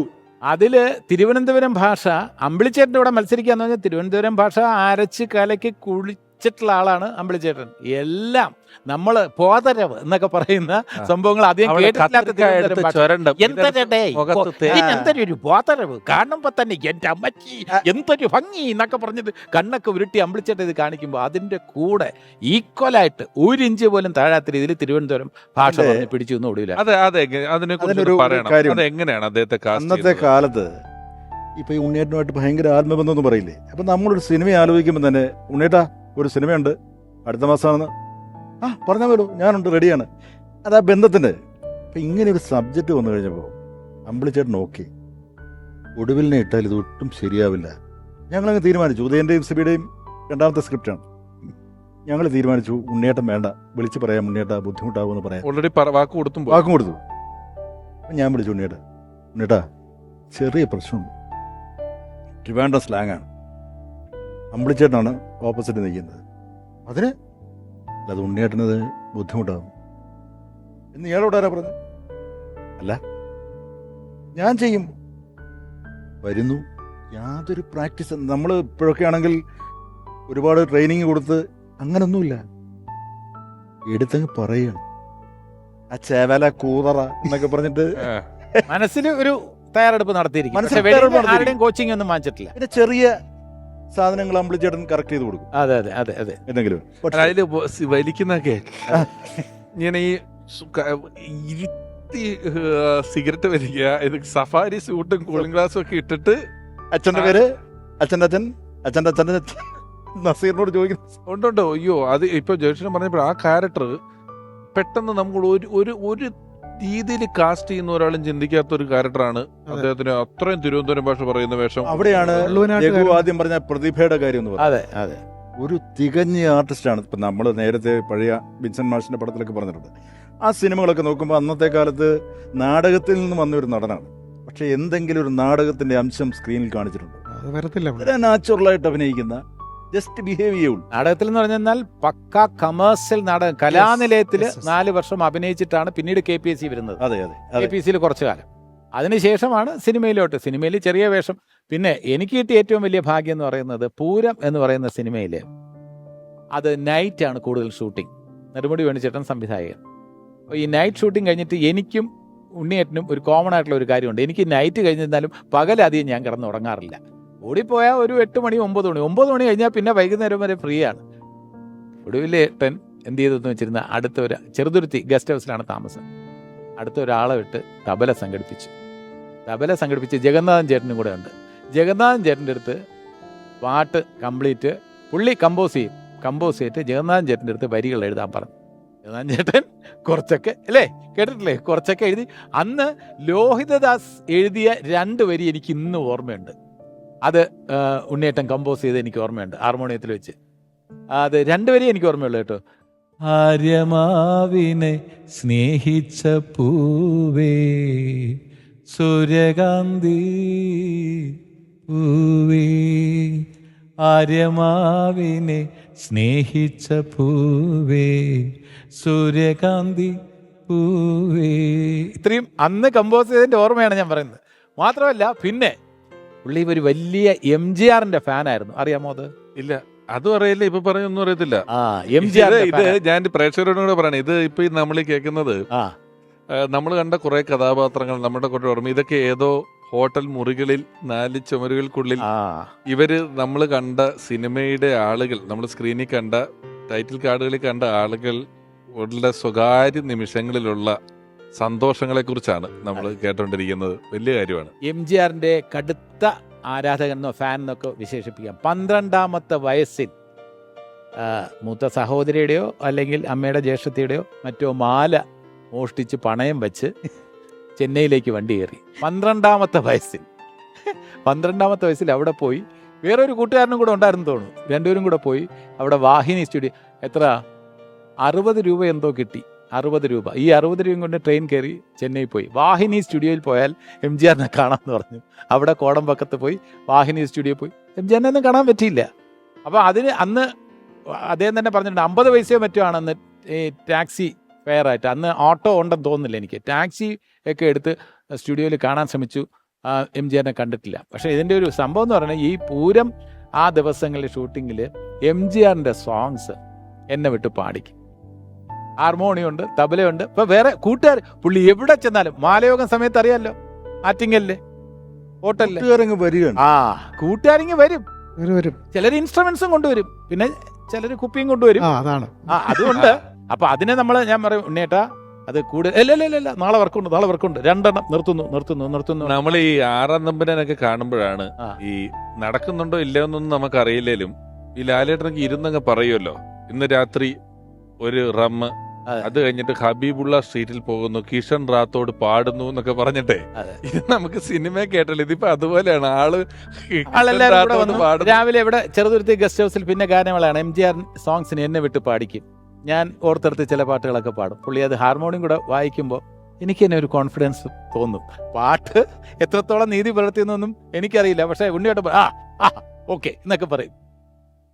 கல்யாண நாள் பார்க்க சொல்லலாமா, நாம் கையோடு கை சேர்த்து கொள்ளலாமா, செல்லாத இடம் பார்த்து செல்லலாமா, சிந்தாமல் சிதறாமல் அள்ளலாமா, கல்யாண நாள் பார்க்க சொல்லலாமா, நாம் கையோடு கை சேர்த்து கொள்ளலாமா, செல்லாத இடம் பார்த்து செல்லலாமா, சிந்தாமல் சிதறாமல் அள்ளலாமா, கல்யாண மணநாள் பார்க்க சொல்லலாமா, நாம் கையோடு கை சேர்த்து கொள்ளலாமா. സൂപ്പർ. പാട്ടിനിടയിൽ ഒരിക്കലും സ്ക്രിപ്റ്റിൽ എഴുതാൻ സാധ്യതയില്ലാത്തൊരു സാധനം കണ്ട് അത് എവിടുന്ന് വന്നാന്ന് അറിയാൻ വേണ്ടി ഇനി മേലെപ്പറമ്പിലാണ് വീട്ടില് ഈ വിനു ചക്രവർത്തി വന്നിട്ട് നീങ്ക നല്ല പാടുവേതൊക്കെ പറഞ്ഞ് പാടാൻ പറയുമ്പം ചേരാൻ മടക്കി കുത്തും. അപ്പൊ നീ അടിക്കാൻ പോവാണോ എന്ന് ചോദിക്കുന്നുണ്ട്. നീ തല്ലാൻ പോവാണോ പാടാൻ പോണ? അത് എങ്ങനെ കിട്ടിയ സാധനം? അതുണ്ടായിരുന്നോ അത് അവിടെ? രഘു എഴുതിയത് തന്നെയാണ്. രഘുനാഥ് പലേരിയാണല്ലോ സ്ക്രിപ്റ്റ്. അതെ. അത് എഴുതിയ ഡയലോഗ് തന്നെയാണ്. ആ പക്ഷെ അത് അദ്ദേഹം പറഞ്ഞിരിക്കുന്ന ആ ഒരു മോഡലേഷൻ ആ ഒരു രക്ഷയില്ലാത്തതാണ്. ആ ഒരു രക്ഷയില്ലാത്തതാണ്. കാരണം ഒരാൾ പാടാൻ വേണ്ടി ഒന്ന് മടക്കി കുത്തുമ്പോ നീ അടിക്കാൻ പോകണോ എന്ന് ഇത് ചെയ്യുന്നുണ്ട്. പിന്നെ ചില സാധനങ്ങൾ എനിക്ക് തോന്നുന്നത് പിൻഗാമി എന്ന് പറയുന്ന സിനിമയിൽ അദ്ദേഹം നല്ല എണ്ണയൊക്കെ ഇട്ട് ജിംനാസ്റ്റ് ചെയ്യാണ്, ഭയങ്കര ജിംനാസ്റ്റ് ചെയ്യണം. അപ്പം ലാലേട്ടൻ ഒരു എൻഫീൽഡ് സ്റ്റാർട്ട് ചെയ്യാൻ വേണ്ടി നിൽക്കുമ്പോൾ കറക്റ്റ് എൻ്റെ പോക്കുഴലിന്റെ ബാക്കിൽ പോയി കുറേ നേരം പുള്ളി ഭയങ്കര സാധനം ഇട്ട് ഡയലോഗുകളൊക്കെ വിട്ടുകൊണ്ടിരിക്കുക. കുറേ ഡയലോഗ് വിട്ട് ആ സീൻ എൻഡില് ലാലേട്ടൻ ഇത് സ്റ്റാർട്ടാക്കി പോകുമ്പം അവിടെ മീനാമ്മയോ സുമാരിയമ്മയോ ലളിതാമ്മയോ ആരോ ഒരാള് ഒരു സ്ത്രീ നിൽക്കുന്നുണ്ട്. അവര് മീനാമ്മയെന്ന് തോന്നുന്നു. പെട്ടെന്ന് ഇങ്ങനെ അടിച്ച് പറയുമ്പോൾ മാറി എന്നോ അതിന്റെ പുക കൊണ്ടുവല്ലാം തെറിച്ച് പോകാൻ നിൽക്കണ്ടെന്ന് നിൽക്കുമ്പോൾ പുള്ളി ആ ഒരു റിയാക്ഷൻ ഇടുന്നുണ്ട്. ഇതിന്റെ പുക അടിച്ചിട്ട് തെറിച്ച് പോകണ്ടെന്ന് പറയുമ്പോഴേ ഇത് രസമായിട്ടാണ് അത് ചെയ്യുന്നത്. വീണപാട് വീണമായി എന്നുള്ള പാട്ടില് എനിക്ക് വാർദ്ധക്യപുരാണം. ഇഷ്ടപ്പെട്ട വാർദ്ധക്യപുരാണം വളരെ ഇഷ്ടപ്പെട്ട ഒരു രംഗമുണ്ട്. ആ വയലിൻ വായിച്ചുകൊണ്ടാണ് അങ്ങനെ വയലിൻ വായിച്ചല്ല, ആ ഫീമെയിൽ വോയിസിന് ഫീമെയിൽ വോയിസ് ലിപ്പ് ഫീമെയിൽ വോയിസിന് ലിപ്പ് ചെയ്തുകൊണ്ട് അത് കാണിച്ചു കൊടുക്കുകയാണ്. ഡ്രാമ ഡയറക്ടറും കൂടെയാണ്. ഡ്രാമ ഡയറക്ടർ അത് ഭരതം പറഞ്ഞല്ലോ. ഭരതത്തിൽ ഘടം വായിക്കുന്നുണ്ട്. ഘടം വായിക്കുന്നത് നല്ല കച്ചേരി, നേരത്തെ പറഞ്ഞ പോലെ സ്റ്റേജിൽ പഠിച്ച ഒരാൾക്ക് പറ്റുന്ന പരിപാടിയിലാണ്. ഘടം മറച്ചു പിടിച്ച് കൈ പിടിക്കാനൊന്നും പറ്റില്ല. എല്ലാ വൈഡിലും നല്ല ഘടം വായിക്കുന്നുണ്ട്. സല്ലാപം എന്ന് പറയുന്ന സിനിമയില് ഈ പൊന്നിൽ കൊളിച്ചു എന്ന മറ്റേ പാട്ടിടും ഒരു കമ്മറ്റിക്കാരനാണ്. ഒരു ക്രോസിംഗ് ഉണ്ട് സ്റ്റേജിന്റെ ഫ്രണ്ടിൽ കൂടെ, വെറുതെ ഇങ്ങനെ എന്ന് കാണിച്ചിട്ട് ഭയങ്കര തിരക്കുള്ള ഒരാളെ പോലെ ഒരു ക്രോസിംഗ് പോകുന്നുണ്ട്. ദിലീപേട്ടൻ വന്നിട്ട് വെള്ളയും വെള്ളക്കിട്ട് ഇറങ്ങുമ്പം ചോദിക്കും, നീ എന്റെ തൊണ്ടയ്ക്ക് വയ്യ, ഒരു എന്തോ ഉപ്പും മറ്റേന്നും കൂടി തൊണ്ടയില്ലേ, കുയിൽനാദം പറഞ്ഞിട്ട് കുയിൽനാദം കാണിച്ചു കൊടുക്കും. ഈ CAD മൂസ് പോലെയുള്ള ചിത്രങ്ങളിലെ കഥാപാത്രങ്ങൾ ഇപ്പൊ നമ്മളിരുന്ന് പറയുമ്പം ഇനി വിട്ടുപോകാൻ പാടില്ലാത്തൊരു കഥാപാത്രം ഉള്ളത് തലേണ മന്ത്രത്തിൽ ഒരു ഡാൻസ് മാഷുണ്ട്. ഒരു ശൃംഗാരവും ചെറിയൊരു സ്ത്രൈണതയൊക്കെ ആയിട്ട് ശ്രീനേട്ടന്റെ മോളെ ഡാൻസ് പഠിപ്പിക്കാൻ വേണ്ടി വരും. അപ്പൊ ഇയാള് വരുമ്പം ശ്രീനേട്ടൻ വീട്ടിലില്ല. അപ്പൊ ഊർവശേച്ചിയുടെ മോളെ ഡാൻസ് പഠിപ്പിക്കാൻ വേണ്ടി ചെയ്തിട്ട് ചെറുതായിട്ട് അശ്ലീലം പറഞ്ഞ് അടുക്കള വരെ പോകും. ഒരു കുട്ടിയേ ഉള്ളൂ. അതെ, എന്തേ രണ്ടാമതൊരു കുട്ടി വേണ്ടാന്ന് വെച്ചു എന്ന് ചോദിക്കുന്നുണ്ട്. അപ്പൊ ഉറവശേച്ചി അടുക്കളയിലോട്ട് പോകുമ്പോ അടുക്കളയിൽ വരും. ഒരു വലിയ വടിയെടുത്ത് അടിക്കുമ്പം ഓടി ഇങ്ങ് വന്നിട്ട് ആ ഗേറ്റ് വരെ ഫുൾ സ്പീഡ് ഗേറ്റ് കടന്നതും വളരെ നോർമലായിട്ട് മുടിയാട്ടി സുഖമായിട്ട് നടന്നു വന്നിട്ട് അതോർക്കുന്നുണ്ട് അല്ലേ. എത്രയോ കഥാപാത്രങ്ങള്. ഈ തിളക്കം എന്ന് പറഞ്ഞ സിനിമയില് അഭിനയിച്ചുകൊണ്ടിരിക്കുമ്പോ എന്നോടൊരു കാര്യം പറഞ്ഞു, എനിക്ക് വേണ്ടി ഒരു കഥാപാത്രം എഴുതണം. ഫുൾ മദ്യപാനിയായ ഒരാൾ, 24 അവർ മദ്യപാനിയായ ഒരാൾ, അയാൾ വാള് വെക്കണം, ഇതൊക്കെ കാണിച്ചുകൊണ്ട് ഒരു കഥാപാത്രം എഴുതണം. ഞാൻ പറഞ്ഞു അങ്ങനെ വന്നാൽ നമുക്ക് ശ്രമിക്കാം. ഒരു കാര്യവും കൂടി പുള്ളി പറഞ്ഞു, വേറൊന്നുമല്ല, അത് നമുക്ക് ലൈവായിട്ടങ്ങ് ചെയ്യാം. പകൽ സമയങ്ങളിൽ ലൊക്കേഷനിൽ പോകുന്നതിന് നമുക്ക് മദ്യപിക്കുന്ന കണ്ടപ്പോൾ ഇങ്ങനെ അത് പലരും ഉപദേശിക്കാൻ തുടങ്ങി. ഷൂട്ടിംഗ് ലൊക്കേഷനിൽ വന്നിട്ട് അതിൻ്റെ മണം അത് കഴിക്കാത്തവർക്ക് അരോചകമാകും. അങ്ങനെ പുള്ളി ഒരു കാര്യം ചെയ്തു. പകല് റൂമിൽ നിന്ന് മദ്യപിച്ചിട്ട് ഈ അമൃതാഞ്ജൻ്റെ അടുത്ത് മൂക്കിലും ദേഹത്തും എല്ലാം തേച്ചിട്ട് വരും. സത്യനന്ദിക്കാട് സാറിന്റെ ആത്മകഥയിൽ എഴുതിയിട്ടുണ്ട്. അത് സത്യമാണ്. ലളിത ചേച്ചിയായിട്ടാണ് കോമ്പിനേഷൻ കൂടുതൽ എൻ്റെ പടത്തിൽ.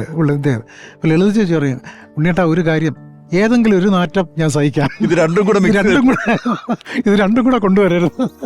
എനിക്കൊന്ന് ഒരു ചെറുപുഞ്ചിരി എന്ന് പറയുന്ന ഒരു സിനിമയിൽ ഓൾമോസ്റ്റ് ഒരു നായക തുല്യമായിട്ടുള്ള വേഷമായിരുന്നു. ഉടനെ സാർ MT സാറിന്റെ പടമാണ്.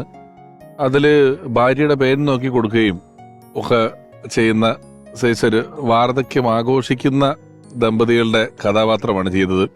തിരിച്ച് വീണ്ടും അദ്ദേഹത്തെ പറയുമ്പോൾ ഈ സന്ദേശം എന്ന് പറയുന്ന സിനിമയിൽ വളരെ പോപ്പുലർ ആയിട്ടുള്ള സീനാണ് ശ്രീനേട്ടൻ പെണ്ണ് കാണാൻ പോകുന്ന സീൻ. ശ്രീനേട്ടൻ പെണ്ണ് കാണാൻ പോകുന്ന സീനിൽ ഒടുവിലേട്ടനാണ് കൂടെ പോകുന്നത്. അദ്ദേഹം കൂടെ പോകുമ്പോൾ ഇവിടെ ഇരിക്കുന്നുണ്ട്, ശ്രീനേട്ടൻ ഇവിടെ ഇരിക്കുന്നുണ്ട്. അപ്പം കുട്ടി ദാസ് ക്യാപിറ്റൽ വായിച്ചിട്ടുണ്ടോ? ചിലപ്പോൾ വെടിയുണ്ടകൾ വരും, വിരിമാറ് കാണിച്ചു കൊടുക്കേണ്ടി വരും എന്നൊക്കെ പറയുമ്പോൾ ഈ പെണ്ണിന്റെ അച്ഛൻ രൂക്ഷമായിട്ട് നോക്കുമ്പോൾ ഒരു റിയാക്ഷൻ ഉണ്ട്.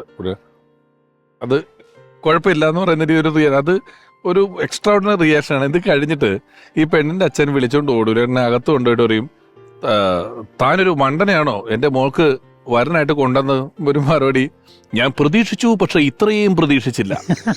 അതാണ് ഞാൻ പ്രതീക്ഷിച്ചില്ല എന്ന് പുള്ളി ക്ലെയിം ചെയ്യുന്നില്ല, ഞാൻ പ്രതീക്ഷിച്ചു പക്ഷെ ഇത്രയും. ഏറ്റവും നല്ല റൈറ്റേഴ്സിന്റെ എല്ലാം ഫേവറേറ്റ് ആക്ടർ ആയിരുന്നു ഒടുവിലാശൻ, ശരിയല്ലേ? MT സാറിന്റെ ഏറ്റവും എന്താ പറയുക ഇഷ്ടമുള്ള ഒരു ആക്ടറായിരുന്നു ഒടുവിലാശൻ. തോപ്പിൽ ഭാസി സാറിന്റെ അദ്ദേഹത്തിന്റെ ഒരുപാട് ചിത്രങ്ങളിൽ അദ്ദേഹം സ്ക്രിപ്റ്റ് എഴുതിയിട്ടുള്ള ലോഹിത് ദാസ്, ശ്രീനിവാസന്റെ ഒരു കാര്യം പറയുമ്പോഴാണ്, വടക്കുനോക്കി യന്ത്രത്തിൽ എൻ്റെ ക്യാരക്ടർ വിനോദ് കുമാർ ആലപ്പി 5-6 സിനിമയേ ഉള്ളൂ. അപ്പം ഞാൻ ഈ പാർവതിയുടെ കഥാപാത്രമായിട്ട് അടുക്കുന്നു എന്ന് ശ്രീനിവാസൻ തെറ്റിദ്ധരിക്കുന്നതും ഉടൻ തന്നെ ശ്രീനിവാസൻ ചെന്ന് ഒടുവിലാശൻ്റെ അടുത്താണ് പരാതി പറയാൻ പോകുന്നത്. ASI ആയിട്ടാണ്. സാർ, ഒരു തീവ്രവാദി എൻ്റെ ഭാര്യയെ തട്ടിക്കൊണ്ടുപോകാൻ ശ്രമിക്കുന്നുണ്ട് സാർ എന്ന് പറയുമ്പോഴും, തട്ടിക്കൊണ്ടുപോകാൻ ശ്രമിക്കുന്നല്ലേ ഉള്ളൂ, അപ്പോൾ തട്ടിക്കൊണ്ട് പോകട്ടെ എന്നിട്ട് പരാതിയുമായിട്ട് വാ എന്ന് പറയുന്ന ക്യാരക്ടർ ഒടുവിലാശാന്റെ ഉണ്ട്. അപ്പൊ തട്ടിക്കൊണ്ട് പോയതിനു ശേഷം പരാതി തന്നിട്ട് കാര്യം എന്താണ് സാർ എന്ന് ശ്രീനിവാസൻ ചോദിക്കുന്നുണ്ട്. ആ പോലീസ് ഉദ്യോഗസ്ഥൻ അതുപോലെ തന്നെ തിരിച്ചു വെക്കുന്ന മറ്റൊരു പോലീസ് ഉദ്യോഗസ്ഥൻ കുറെ നാളുകൾക്ക് ശേഷം ചെന്ന് മീശ മാധവനിലെ ഈ നമ്പൂരി പോലീസ് ഉണ്ടല്ലോ, അപ്പം ചന്തി കാണിച്ചു എന്ന് പറഞ്ഞൊരു പരാതി, അതെങ്ങനെയാണ് ഞാൻ എടുക്കുക എന്ന് ചോദിക്കുകയും പിന്നീട് ഈ മാധവനെ ഈപ്പം പാപ്പിച്ച് പറഞ്ഞിട്ട് തല്ലിയ ശേഷം ഇറങ്ങി പോകുന്ന ഒരു സീനൊക്കെ ഉണ്ട്. അതൊക്കെ നമ്മൾ അന്ന് കണ്ടിങ്ങനെ പോയപ്പം കണ്ടുപോവുകയും ഇന്നിവര് ഇല്ലാതായ ശേഷം ആ സീൻ ഒന്നുകൂടെ എഴുതിയാൽ നമ്മളിത് എങ്ങനെ ചെയ്യും, ആരായിരിക്കും ഇത് ചെയ്യുക എന്ന് ചോദിച്ചാൽ ഒരു ഉത്തരവില്ലാതെയായി പോകുന്ന. ജഗദീഷ് പറഞ്ഞ ലിസ്റ്റിൽ ഒരാളെ വിട്ടു, രഘുനാഥ് പലേരി. അതെ, പുള്ളിയുടെ ദൗർബല്യമാണ്. അത് ഏത് സബ്ജക്റ്റ് പറഞ്ഞാലും നമ്മൾ കഥ പൂർത്തിയാക്കുന്നതിന് മുമ്പ് തന്നെ പുള്ളി ചാടിക്കയറി പറയും, മറ്റേ റോള് നമുക്ക് ഒടുവിൽ തന്നെ ചെയ്യുന്നതായിരിക്കും നല്ലത്, കാരണം എഴുതുമ്പോൾ എങ്കിലും ഒരു ഫ്ലോ കിട്ടത്തുള്ളൂ, നമ്മളിനി മാറ്റിയാലോ എന്ന് വിചാരിച്ചിട്ട് ആദ്യമേ അങ്ങ് പറയും. അത്ര ഒരു വീക്ക്നെസ് ആയിരുന്നു രഘുവിനും ഈ ഉണ്ണിയേട്ടൻ എന്ന് പറയുന്നത്. നമുക്കെല്ലാം അതുണ്ട്. സ്ക്രിപ്റ്റ് ചെയ്യുമ്പോൾ ഞാൻ നേരത്തെ പറഞ്ഞില്ലേ, കഥാനായകനിൽ നിന്ന് പുള്ളിയെ ഒന്ന് മാറ്റി ചിന്തിച്ചതാണ്, പക്ഷേ പറ്റുന്നില്ല. അതെ, ഇതേപോലെ തന്നെ നമുക്ക് ഇപ്പോൾ വലിയ വെല്ലുവിളിയാണ് ഒരു ആക്ടറെ സംബന്ധിച്ചിടത്തോളം റീമേക്കുകളിൽ അഭിനയിക്കുക എന്നുള്ളത്. ഭാഗ്യവശാൽ മലയാളത്തിലേക്ക് തമിഴിൽ നിന്നും റീമേക്ക് വന്നിട്ടുള്ള മുമ്പായിരുന്നു, ഇപ്പോൾ അധികമൊന്നും വരുന്നില്ല. മലയാളത്തിൽ നിന്നും തമിഴിലേക്കും ഹിന്ദിയിലേക്കും ഒക്കെ പോയിട്ടുണ്ട്. ഇപ്പോൾ സേനൻ സംവിധാനം ചെയ്ത ശ്രീകൃഷ്ണപുരത്തെ നക്ഷത്രത്തിളക്കം എന്നുള്ളത് ഭാമാ വിജയം എന്ന തമിഴ് ചിത്രത്തിന്റെ റീമേക്കാണ്. അതിൽ TS ബാലയ്യ അവതരിപ്പിച്ച കഥാപാത്രമാണ് ഒടുവിലാശാൻ അഭിനയിച്ചിരിക്കുന്നത്. TS ബാലയ്യ വേറൊരു ബെഞ്ച് മാർക്ക് സെറ്റ് ചെയ്തിരിക്കുകയാണ്.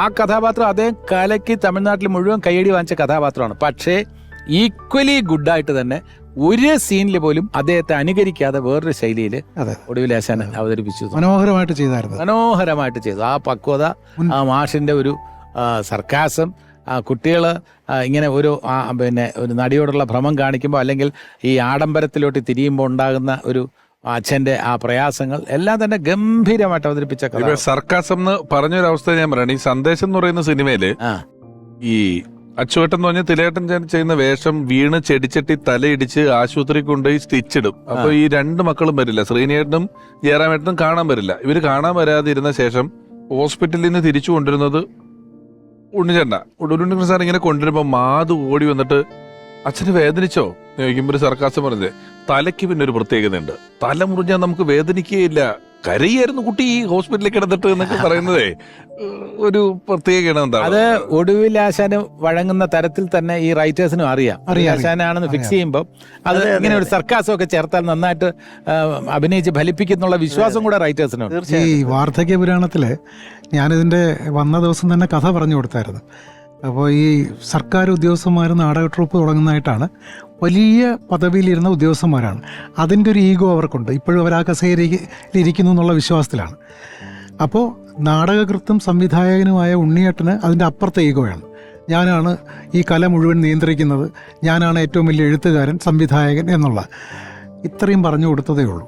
ഇത്രയും പറഞ്ഞു കൊടുത്തപ്പോൾ പുള്ളിയുടേതായ ഒരു മാനറിസമൊക്കെ ഇങ്ങനെയൊക്കെ കൈയൊക്കെ എടുക്കും അതിനകത്ത് ഇവരുമായിട്ട് ഉടക്കിയിട്ട് നാടകം മൊത്തം അങ്ങോട്ട് വായിക്കും. ഇവരെ 3 പേരുടെയും മുമ്പ്, ഇവർക്ക് ഈ 3 പേർക്കും നാടകമായിട്ടൊന്നും ഒരു ബന്ധമില്ല, മൊത്തം നാടകം വായിച്ച് ഇങ്ങനെ ഇരിക്കുകയാണ്. മനോഹരമായ സ്ക്രിപ്റ്റ്. പുള്ളി തന്നെ പറയുകയാണ്, പെണ്ണുങ്ങളെ പിടിക്കും, അപ്പോൾ പെണ്ണുങ്ങളെ പിടിക്കുന്ന പറഞ്ഞാൽ അമ്പിളിച്ചേട്ടൻ എന്നാ അടിയും വാങ്ങിക്കും. അതായത് ഈ നാടകകൃത്തിൻ്റെ ഈഗോയെ ഇവർ വിട്ടുകൊടുക്കത്തില്ല. ഈ ഈഗോ ക്ലാഷാണ് ആ സിനിമ ശരിക്കും പറഞ്ഞാൽ മുഴുവൻ. അവിടെയാണ് ഇദ്ദേഹത്തിൻ്റെ ഒരു തകർത്ത പെർഫോമൻസ് എന്ന് പറയുന്നത്.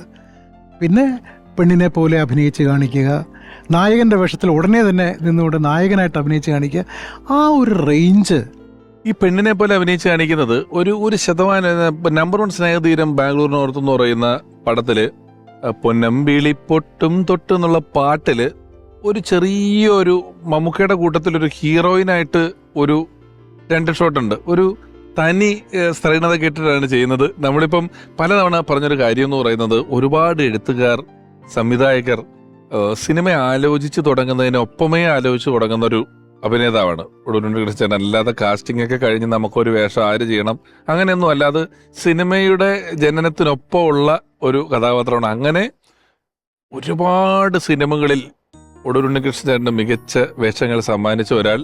ഒരുപക്ഷെ പലതവണ അദ്ദേഹം തന്നെ പറഞ്ഞിട്ടുണ്ട്, ഈ നഷ്ടങ്ങൾ എങ്ങനെയാണ് മറ്റാളുകളെ വെച്ച് നികത്തുക എന്നുള്ളത്. വീണ്ടും ചില വീട്ടുകാര്യങ്ങൾ ഉൾപ്പെടെ ഒരുപാട് പള്ളിയിലച്ഛൻ ഉൾപ്പെടെ ഒരുപാട് നാടകത്തെക്കുറിച്ച് പറഞ്ഞുകൊണ്ട് പറയാണ്.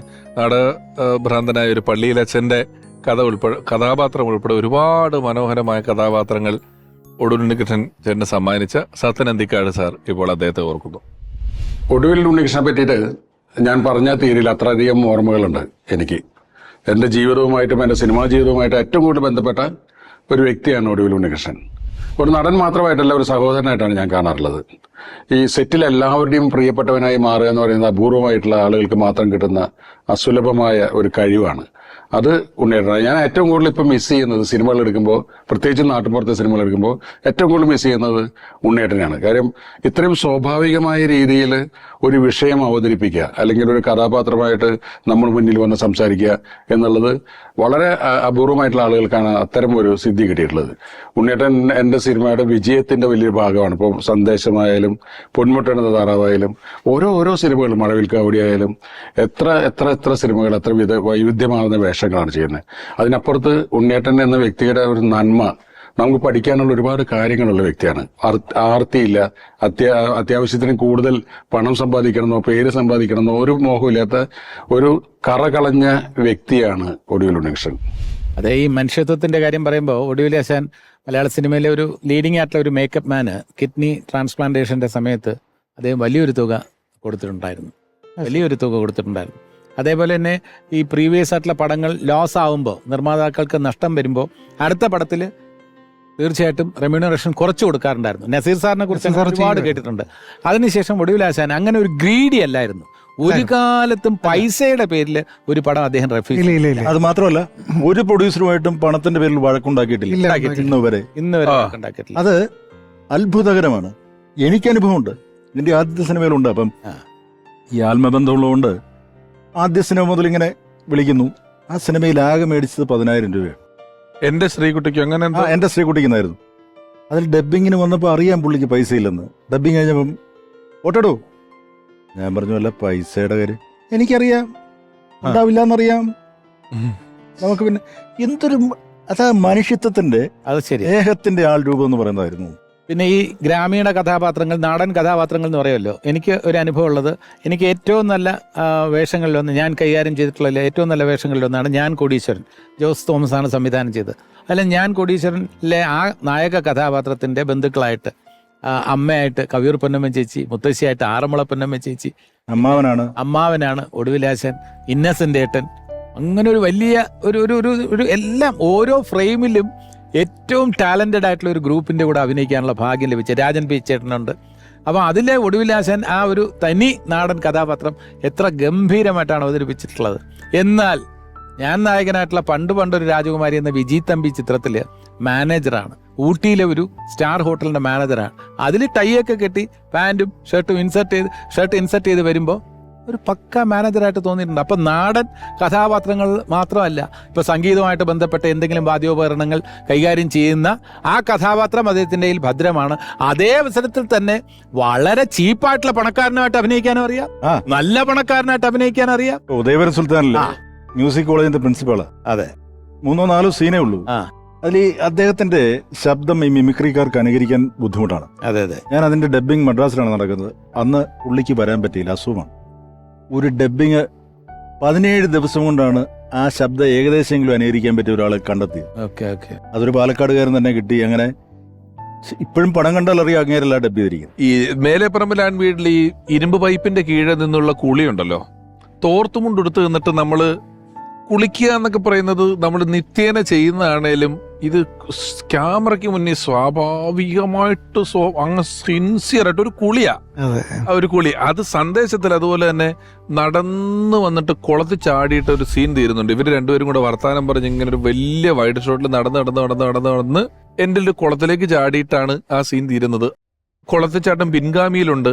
കുളത്തിച്ചാടുക, പൈപ്പും ചോട്ടി കുളിക്കുക എന്നൊക്കെ പറയും. ഇപ്പൊ നാടൻ കാര്യങ്ങൾ എന്ന് പറയുന്നതിനകത്ത് ഇതെല്ലാം വിടുമല്ലോ. ഇതിനൊപ്പം ഗോളാന്തര വാർത്ത പോലെയുള്ള പടത്തിലെ വാറ്റുകാരൻ അതെ അതെ അതെ അതെ സൈക്കിളിന്റെ ട്യൂബിൽ ചാരായം നിറച്ചിട്ട് അവിടെ ഇവിടെ കൊണ്ട് വിൽക്കുന്ന ആ ഗ്രാമത്തെ നശിപ്പിക്കുന്ന വലിയൊരു വാറ്റുകാരനാണ് ഈ ഒടുവിലിന്റെ കഥാപാത്രം. അതെ, ഇതേപോലെ ഓരോ കഥാപാത്രം അവതരിപ്പിക്കുമ്പോൾ അദ്ദേഹത്തിന്റെ ബേസിക് രൂപം ഒന്ന് മനസ്സിൽ സങ്കല്പിച്ചാൽ അദ്ദേഹം അവതരിപ്പിക്കുന്ന കഥാപാത്രങ്ങൾ നമ്മുടെ മനസ്സിൽ വരുന്നു.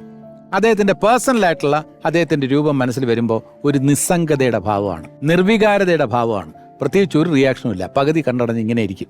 പക്ഷെ ക്യാരക്ടറായിട്ട് മാറുമ്പോൾ എൻറ്റയർലി ഡിഫറെൻ്റ് ആയിരിക്കും. കാരണം നിർവികാരതയുടെ അല്ലെങ്കിൽ നിസ്സംഗതയുടെ ഒരു മുഖത്തിൽ ആണ് വേറെ ക്യാരക്ടറിന്റെ എക്സ്പ്രഷൻസ് മിന്നി പറയുന്നത്. അല്ലാത്തപ്പോൾ ഇരിക്കുമ്പോൾ ശ്രദ്ധിച്ചു നോക്കൂ, വേറെ ഒന്നുമില്ല.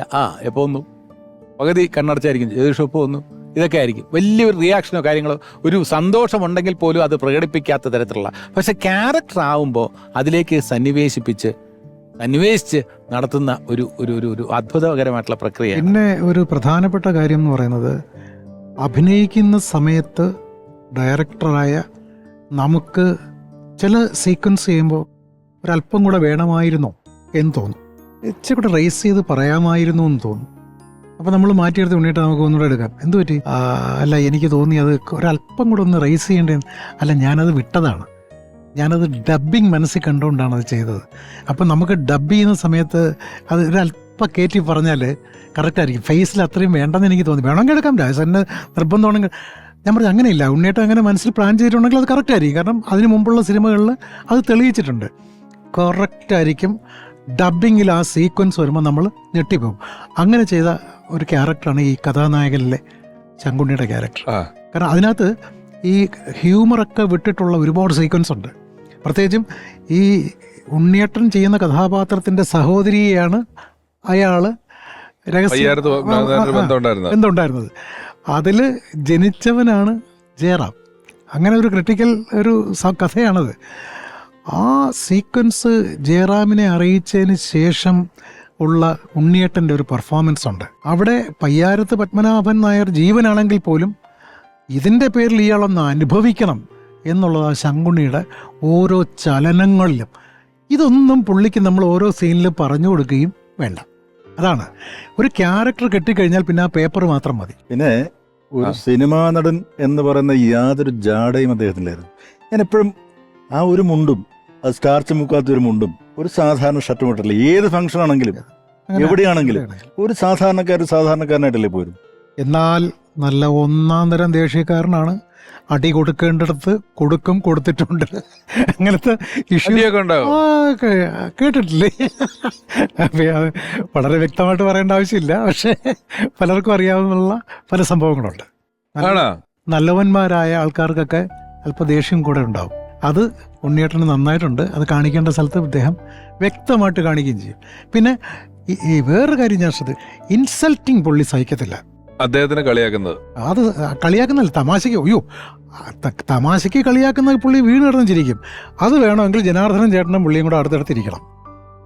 രണ്ടും കൂടെ ഇരുന്ന് കൊടുത്താൽ അങ്ങോട്ടും ഇങ്ങോട്ടും. നമുക്ക് ഈ പ്രോഗ്രാമിൽ പറയാൻ പറ്റാത്ത കുറെ വാക്കുകളൊക്കെ ഉണ്ട് അവർക്ക്. ആ വാക്ക് ഉപയോഗിച്ചുകൊണ്ട് അങ്ങോട്ടും ഇങ്ങോട്ടും പറയുന്നത് കേൾക്കണം. നമ്മൾ കിടന്ന് ചിരിച്ച് തലയറിഞ്ഞു പോകും. പ്രത്യേകിച്ചും ഈ ഇതിൽ മറ്റേ 2 സിനിമയുണ്ട്. ഒന്ന് വാർദ്ധക്യ പുരാണത്തിൽ അവരുടെ കോമ്പിനേഷൻ ഉണ്ട്. 2 ഈ ശ്രീകൃഷ്ണപുരത്ത് നക്ഷത്രത്തിളക്കത്തിൽ. അതിൽ ദാസേട്ടൻ പാടിയ പാട്ടാണല്ലോ ഈ ഒരു തുള്ളി പല തുള്ളി പെരുവെള്ളം. അപ്പോൾ ഈ അദ്ദേഹം പാടി അഭിനയിക്കുന്നത് മറ്റൊരു ചുമ്മാ ഷൂട്ടിങ് ഇങ്ങനെ കണ്ടുകൊണ്ടിരിക്കുകയാണ്. അനീഫ് ഖാ അനീഫ് ക, ഇന്നസെൻ്റ് ചേട്ടൻ, അമ്പിളി ചേട്ടൻ. ഓരോ ഷോട്ടും എടുത്തിട്ട് നമ്മൾ വന്നിരിക്കുമല്ലോ ആർട്ടിസ്റ്റിൻ്റെ അടുത്ത് വന്നിങ്ങനെ ഇരിക്കുമ്പോൾ യേശുദാസ് അറിഞ്ഞായിരുന്നു ഈ പാട്ട് പാടുന്നത് ഇങ്ങേരാണ് പാടി അഭിനയിക്കുന്നത്. വിഷ്വലുള്ളത്. അതിന് ശേഷമാണ് പുള്ളി പൈസ കൂട്ടിയത്. ഞാൻ പറഞ്ഞു അത് കുറച്ച് പറഞ്ഞു. അപ്പോൾ പറഞ്ഞു നിങ്ങൾക്കൊക്കെ അസൂയയും കുശുമ്പും ഉള്ളവരാണ്, എനിക്കിങ്ങനെ ഒരു പാട്ട് പാടാൻ കിട്ടിയത് എൻ്റെ ഭാഗ്യം കൊണ്ടാണ്, നിങ്ങൾക്ക് കിട്ടിയിട്ടില്ലല്ലോ. അപ്പോൾ ഇങ്ങനെ ചില കളിയാക്കലുടെ ഇതൊക്കെ ഭയങ്കര സ്വാതന്ത്ര്യമുള്ളവർക്കേ പറ്റുള്ളൂ. അത് അവരുടെ ബൗണ്ടറീസ് അവര് തീരുമാനിച്ചിട്ടുണ്ട്. ഇയാള് ഞാനവരുടെ സുഹൃത്താണ് എന്നും കണ്ട് വേറത്തെ ആള് ചിലപ്പം അത് പറ്റത്തില്ല. അതാണ് പറ്റത്തില്ല. പുള്ളി നന്നായിട്ട് മനുഷ്യന്റെ കോമൺ സെൻസിൽ വരുന്നൊരു കാര്യമാണ് കേട്ടോ. എവിടെയാണ് എന്ത് പറയണം എന്നുള്ളത് തിരിച്ചറിയാന്നുള്ളൊരു കോമൺ സെൻസിൽ വരുന്ന കാര്യമാണ്. പക്ഷെ ജനാർദ്ദനൻ ചേട്ടനുമായിട്ടുള്ള കോമ്പിനേഷൻ ഭയങ്കരമാണ് കേട്ടോ. ജനാർദ്ദനുള്ള കോമ്പിനേഷൻ ഒരു പടം നമ്മൾ ഉറപ്പായിട്ടും പറയേണ്ടതുള്ളത്.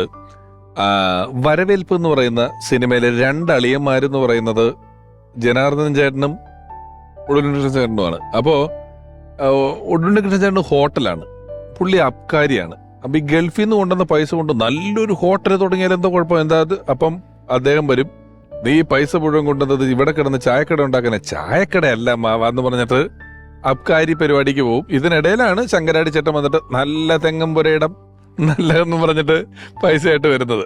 ഉടുലുണ്ണികൃഷ്ണൻ സാറിന് വലിയ ഇഷ്ടമുള്ള ഇപ്പം ഇവരുടെ ഒരു ആത്മബന്ധമൊക്കെ ഞാൻ പറഞ്ഞു. എനിക്ക് പറഞ്ഞു തന്നത് പ്രിയപ്പെട്ട സംവിധായകൻ. ഇപ്പോൾ നേരത്തെ പറഞ്ഞു, ഇപ്പം എല്ലാവരും ചെയ്യുന്നതുകൊണ്ട് എല്ലാ ഹെഡിങ്ങിലും എല്ലാവരും ഉണ്ട്. അഭിനേതാവ് കൂടിയായ ജോണി ആന്റണി ചേട്ടൻ ഇപ്പോൾ ഉടുലുണ്ണികൃഷ്ണൻ സാറിനെ ഓർക്കുന്നു. നാച്ചുറൽ ആക്ടിങ് എന്നൊക്കെ പറഞ്ഞാൽ ഉണ്ണേട്ടനെ കണ്ടാണ് പഠിക്കേണ്ടത്. ഇന്നിപ്പം നമുക്കറിയാം നാച്ചുറൽ സിനിമകൾ, പ്രകൃതി പടങ്ങൾ എന്നൊക്കെ പറഞ്ഞു വരുന്നുണ്ട്. ശരിക്കും അവരെയൊക്കെ വെല്ലുന്ന അല്ലെങ്കിൽ ചിന്തിക്കാൻ പറ്റാത്ത രീതിയിൽ ഒരിക്കൽ ഹരിഹരൻ സാർ ഒരു വേദിയിൽ വെച്ച് ഉണ്ണേട്ടൻ ഇരിക്കുമ്പോൾ പറഞ്ഞു, ഈ ഒടുവിലുണ്ണികൃഷ്ണൻ അഭിനയിക്കാൻ അറിയില്ല എന്ന് പറഞ്ഞാൽ അദ്ദേഹം ജീവിക്കുകയാണ് ചെയ്യാറ്. ശരിയാണ്. എത്രയോ വേഷങ്ങൾ, ദേവാസുരത്തിലെ പെരിങ്ങോട്, പിന്നെ തൂവൽ കൊട്ടാരത്തിലെ ചണ്ടവിദ്വാൻ, അതുപോലെ എത്രയോ പടങ്ങൾ. പിന്നെ നമ്മുടെ ലോഹി സാറിന് തന്നെ വളയത്തിലെ ക്യാരക്ടർ, പിന്നെ ഭരതത്തിലെ തബലിസ്റ്റ്, അങ്ങനെ കുറേ കഥാപാത്രങ്ങൾ നമുക്ക് ഒരിക്കലും മറക്കാൻ പറ്റാത്ത എത്രയോ കഥാപാത്രങ്ങൾ തന്ന ആളാണ്. എനിക്ക് തോന്നുന്നു ഇപ്പം എല്ലാവർക്കും ഇത്തരം ലെജൻസിനൊന്നും ആ കാലഘട്ടത്തിലെ ലെജൻസിനൊന്നും പകരക്കാരില്ല. എനിക്ക് തോന്നുന്നു അങ്ങനെ ഒരിക്കലും പകരക്കാരുണ്ടാവാൻ സാധ്യതയില്ലാത്ത ഒരു ലെജൻഡാണ്. അതായത് ശരിക്കും പേര് പോലെ തന്നെ ആദ്യവും ഒടുവിലും ഒടുലുണ്ണിയേട്ടൻ മാത്രമേ ഉള്ളൂ. ഒടുലുണ്ണിയേട്ടൻ ഒരു അത്ഭുതമാണ്. എനിക്ക് ഭയങ്കര എൻ്റെ ഏറ്റവും വലിയ ജീവിതത്തിൽ ഒരു അഭിമാനം, അല്ലെങ്കിൽ അദ്ദേഹത്തിന്റെ വേർപാടിൽ വിഷമമുണ്ട്, അതില്ല എന്നുള്ളത് നമുക്ക് വിഷമമുണ്ട്. പക്ഷേ അദ്ദേഹമൊക്കെ ജീവിച്ചിരുന്ന കാലഘട്ടത്തിൽ ജീവിക്കാൻ പറ്റി, അസിസ്റ്റന്റായിട്ട് കാണാൻ പറ്റി, അസോസിയേറ്റ് ആയിട്ട് വർക്ക് ചെയ്യാൻ പറ്റി, അതുപോലെ തന്നെ ഡയറക്റ്റ് ചെയ്ത സിനിമയിൽ ഉണ്ടായിരുന്നു എന്ന് പറയുന്നത് വലിയൊരു ദൈവാധീനമായിട്ട് കാണുന്നു. പിന്നെ പ്രോംപ്റ്റിങ് വേണ്ടാത്തൊരു നടനായിരുന്നു. അതായത് ഒരു ഡയലോഗ് നമ്മൾ കൊടുത്താൽ ആ സ്ക്രിപ്റ്റ് കേട്ടിട്ട് ആ ഡയലോഗിൽ കുറെ മാറ്റങ്ങൾ പുള്ളി തന്നെ വരുത്തും, അത് ഘടനയിൽ. എന്നിട്ട് അത് പുള്ളി പറയും. അപ്പം പുള്ളി പറയുമ്പോൾ അതിന്റെ കണ്ടന്റ് കറക്റ്റ് ആയിരിക്കും. അങ്ങനെ ആ പുള്ളിയുടെ ശൈലിയിലേക്ക് ആ ഡയലോഗ് മാറ്റി പ്രോംപ്റ്റിംഗ് ഇല്ലാതെ പുള്ളി പറയുമായിരുന്നു. ആ ശൈലിയിൽ പുള്ളി പറഞ്ഞാൽ അത് നന്നാവുള്ളായിരുന്നു. അതിന് ഒരു റൈറ്റർക്കും അതിനെ എതിർക്കാനും പറ്റില്ല. കാരണം ഉണ്ണേട്ടൻ അത് പറയുമ്പോൾ വളരെ കറക്റ്റാ. അപ്പൊ അങ്ങനെ ഒരു വലിയ എന്താ പറയുക അതുല്യ കലാകാരൻ തന്നെയാണ്. എന്തായാലും വളരെ അദ്ദേഹത്തെ കുറിച്ച് ഇങ്ങനെ ഓർക്കാൻ ഒരു അവസരം തന്നതിൽ സന്തോഷം. ഇപ്പൊ പറഞ്ഞപ്പോ നമ്മള് ശ്രദ്ധിക്കുന്നൊരു കാര്യം, ഘടമായിട്ടും ചെണ്ടയായിട്ടും ഉടുക്കായിട്ടും അല്ല, സിനിമയിലെ ക്യാരക്ടറുകളുടെ കയ്യില് ആറാം തമ്പുരാൻ എന്ന് പറയുന്ന സിനിമയില് ഈ മഞ്ജുരം ഒരു പൂച്ചക്കുഞ്ഞിനെ ഫ്രണ്ടിലിരുത്തിയിട്ട് ഹാർമോണിയം വായിച്ചു കൊടുക്കുന്ന ഒരു കഥാപാത്രമുണ്ട്. ഒരു കടുക്കനൊക്കെ ഇട്ട് വളരെ ദൈന്യത ഉള്ള, എന്നാൽ ഈ തമ്പുരാന്റെ കഥകളൊക്കെ അറിയാവുന്ന ഈ ഉണ്ണിമായി എന്ന് പറയുന്ന ക്യാരക്ടറിനോട് വല്ലാത്തൊരു സ്നേഹമുള്ള ഇയാളുടെ ഹാർമോണിയമാണ് ഈ കൊടുക്കുന്നത്. ആ ഹാർമോണിയത്തിലാണ് ഹരിമുരളീരവ് എന്ന് പറയുന്ന പാട്ട്, അദ്ദേഹത്തിന്റെ കഥാപാത്രത്തിന്റെ ഹാർമോണിയത്തിലാണ്. അങ്ങനെ ഒരു സംഗീതത്തിലുള്ള ഒരുപാട് ഉപകരണങ്ങളുമായിട്ട് അറിഞ്ഞോ അറിയാതെ കൃത്യമായൊരു ബന്ധം ഉണ്ട്. തബലിസ്റ്റ് ആയിരുന്നു. പിന്നെ കലാമണ്ഡലം ഹൈദരാലി പാടുക, ഉണ്ണിയേട്ടൻ ഈ ഇൻസ്ട്രുമെന്റ്സ് പ്ലേ ചെയ്യുക, അതുണ്ടായിട്ടുണ്ട് കുറെ കാലം. സമിതിക്കൊക്കെ വേണ്ടി ശാസ്ത്രീയമായി വിളിക്കും. ഹൈദരാലി വരുമായിരുന്നു. എന്നിട്ട് ഒരുമിച്ചിരുന്ന് രാത്രി ശാസ്ത്രീയമായി പഠിച്ചിട്ടുണ്ടോ എന്ന് എനിക്ക് സംശയമാണ്. കുറച്ച് പഠിച്ചിട്ടുണ്ട്. രാഗമൊന്നും പറയാൻ പറ്റില്ല. അത് പിന്നെ ഈ എണ്ണം കൂടിപ്പോയാലുള്ള പ്രശ്നങ്ങൾ. ഈ സ്വന്തം സിനിമകളിൽ അഭിനയിക്കുന്ന അല്ലെങ്കിൽ ലൊക്കേഷനിൽ വരുന്നൊരു സാഹചര്യത്തിലല്ലാതെ കാണലും കാര്യങ്ങളൊക്കെ എത്രത്തോളം ഉണ്ടായിരുന്നു ആ സമയത്തൊക്കെ? ഞാൻ അദ്ദേഹത്തെ പിന്നെ കാണാൻ പോയത് അദ്ദേഹത്തിന് അസുഖമായതിനു ശേഷം പിന്നീട് 2 സിനിമകളിൽ അഭിനയിച്ചു. ഡയാലിസിസ് ഒക്കെ തുടങ്ങിക്കഴിഞ്ഞിട്ട് അന്ന് ശരിക്കും ഞങ്ങളിരുന്ന് സംസാരിച്ച് അദ്ദേഹത്തിൻ്റെയും കണ്ണ് നിറഞ്ഞു, എൻ്റെയും കണ്ണ് നിറഞ്ഞു. അതായത് അദ്ദേഹം ഒരിക്കലും പ്രതീക്ഷിച്ചിരുന്നില്ല ഇങ്ങനെ ഒരു രോഗാവസ്ഥയിലേക്ക് വരുമെന്നോ. എല്ലാവരും പിന്നെ കുറ്റപ്പെടുത്താൻ തുടങ്ങി, ഇതൊക്കെ മദ്യപാനം കൊണ്ടാണ്. എന്നാൽ ഞാൻ പറഞ്ഞില്ലേ, അദ്ദേഹം മദ്യപിച്ച് ഒരു വഴക്കും ഉണ്ടാക്കിയിട്ടില്ല. വളരെ സരസമായി സംസാരിച്ച് അങ്ങനെ കൂട്ടുകൂടി പോയ ആളായിരുന്നു. അങ്ങനെ ഞാൻ രസതന്ത്രം എന്ന് പറയുന്ന പടത്തിൻ്റെ സെറ്റിലാണ് ഒരുപാട് സംസാരിച്ചു.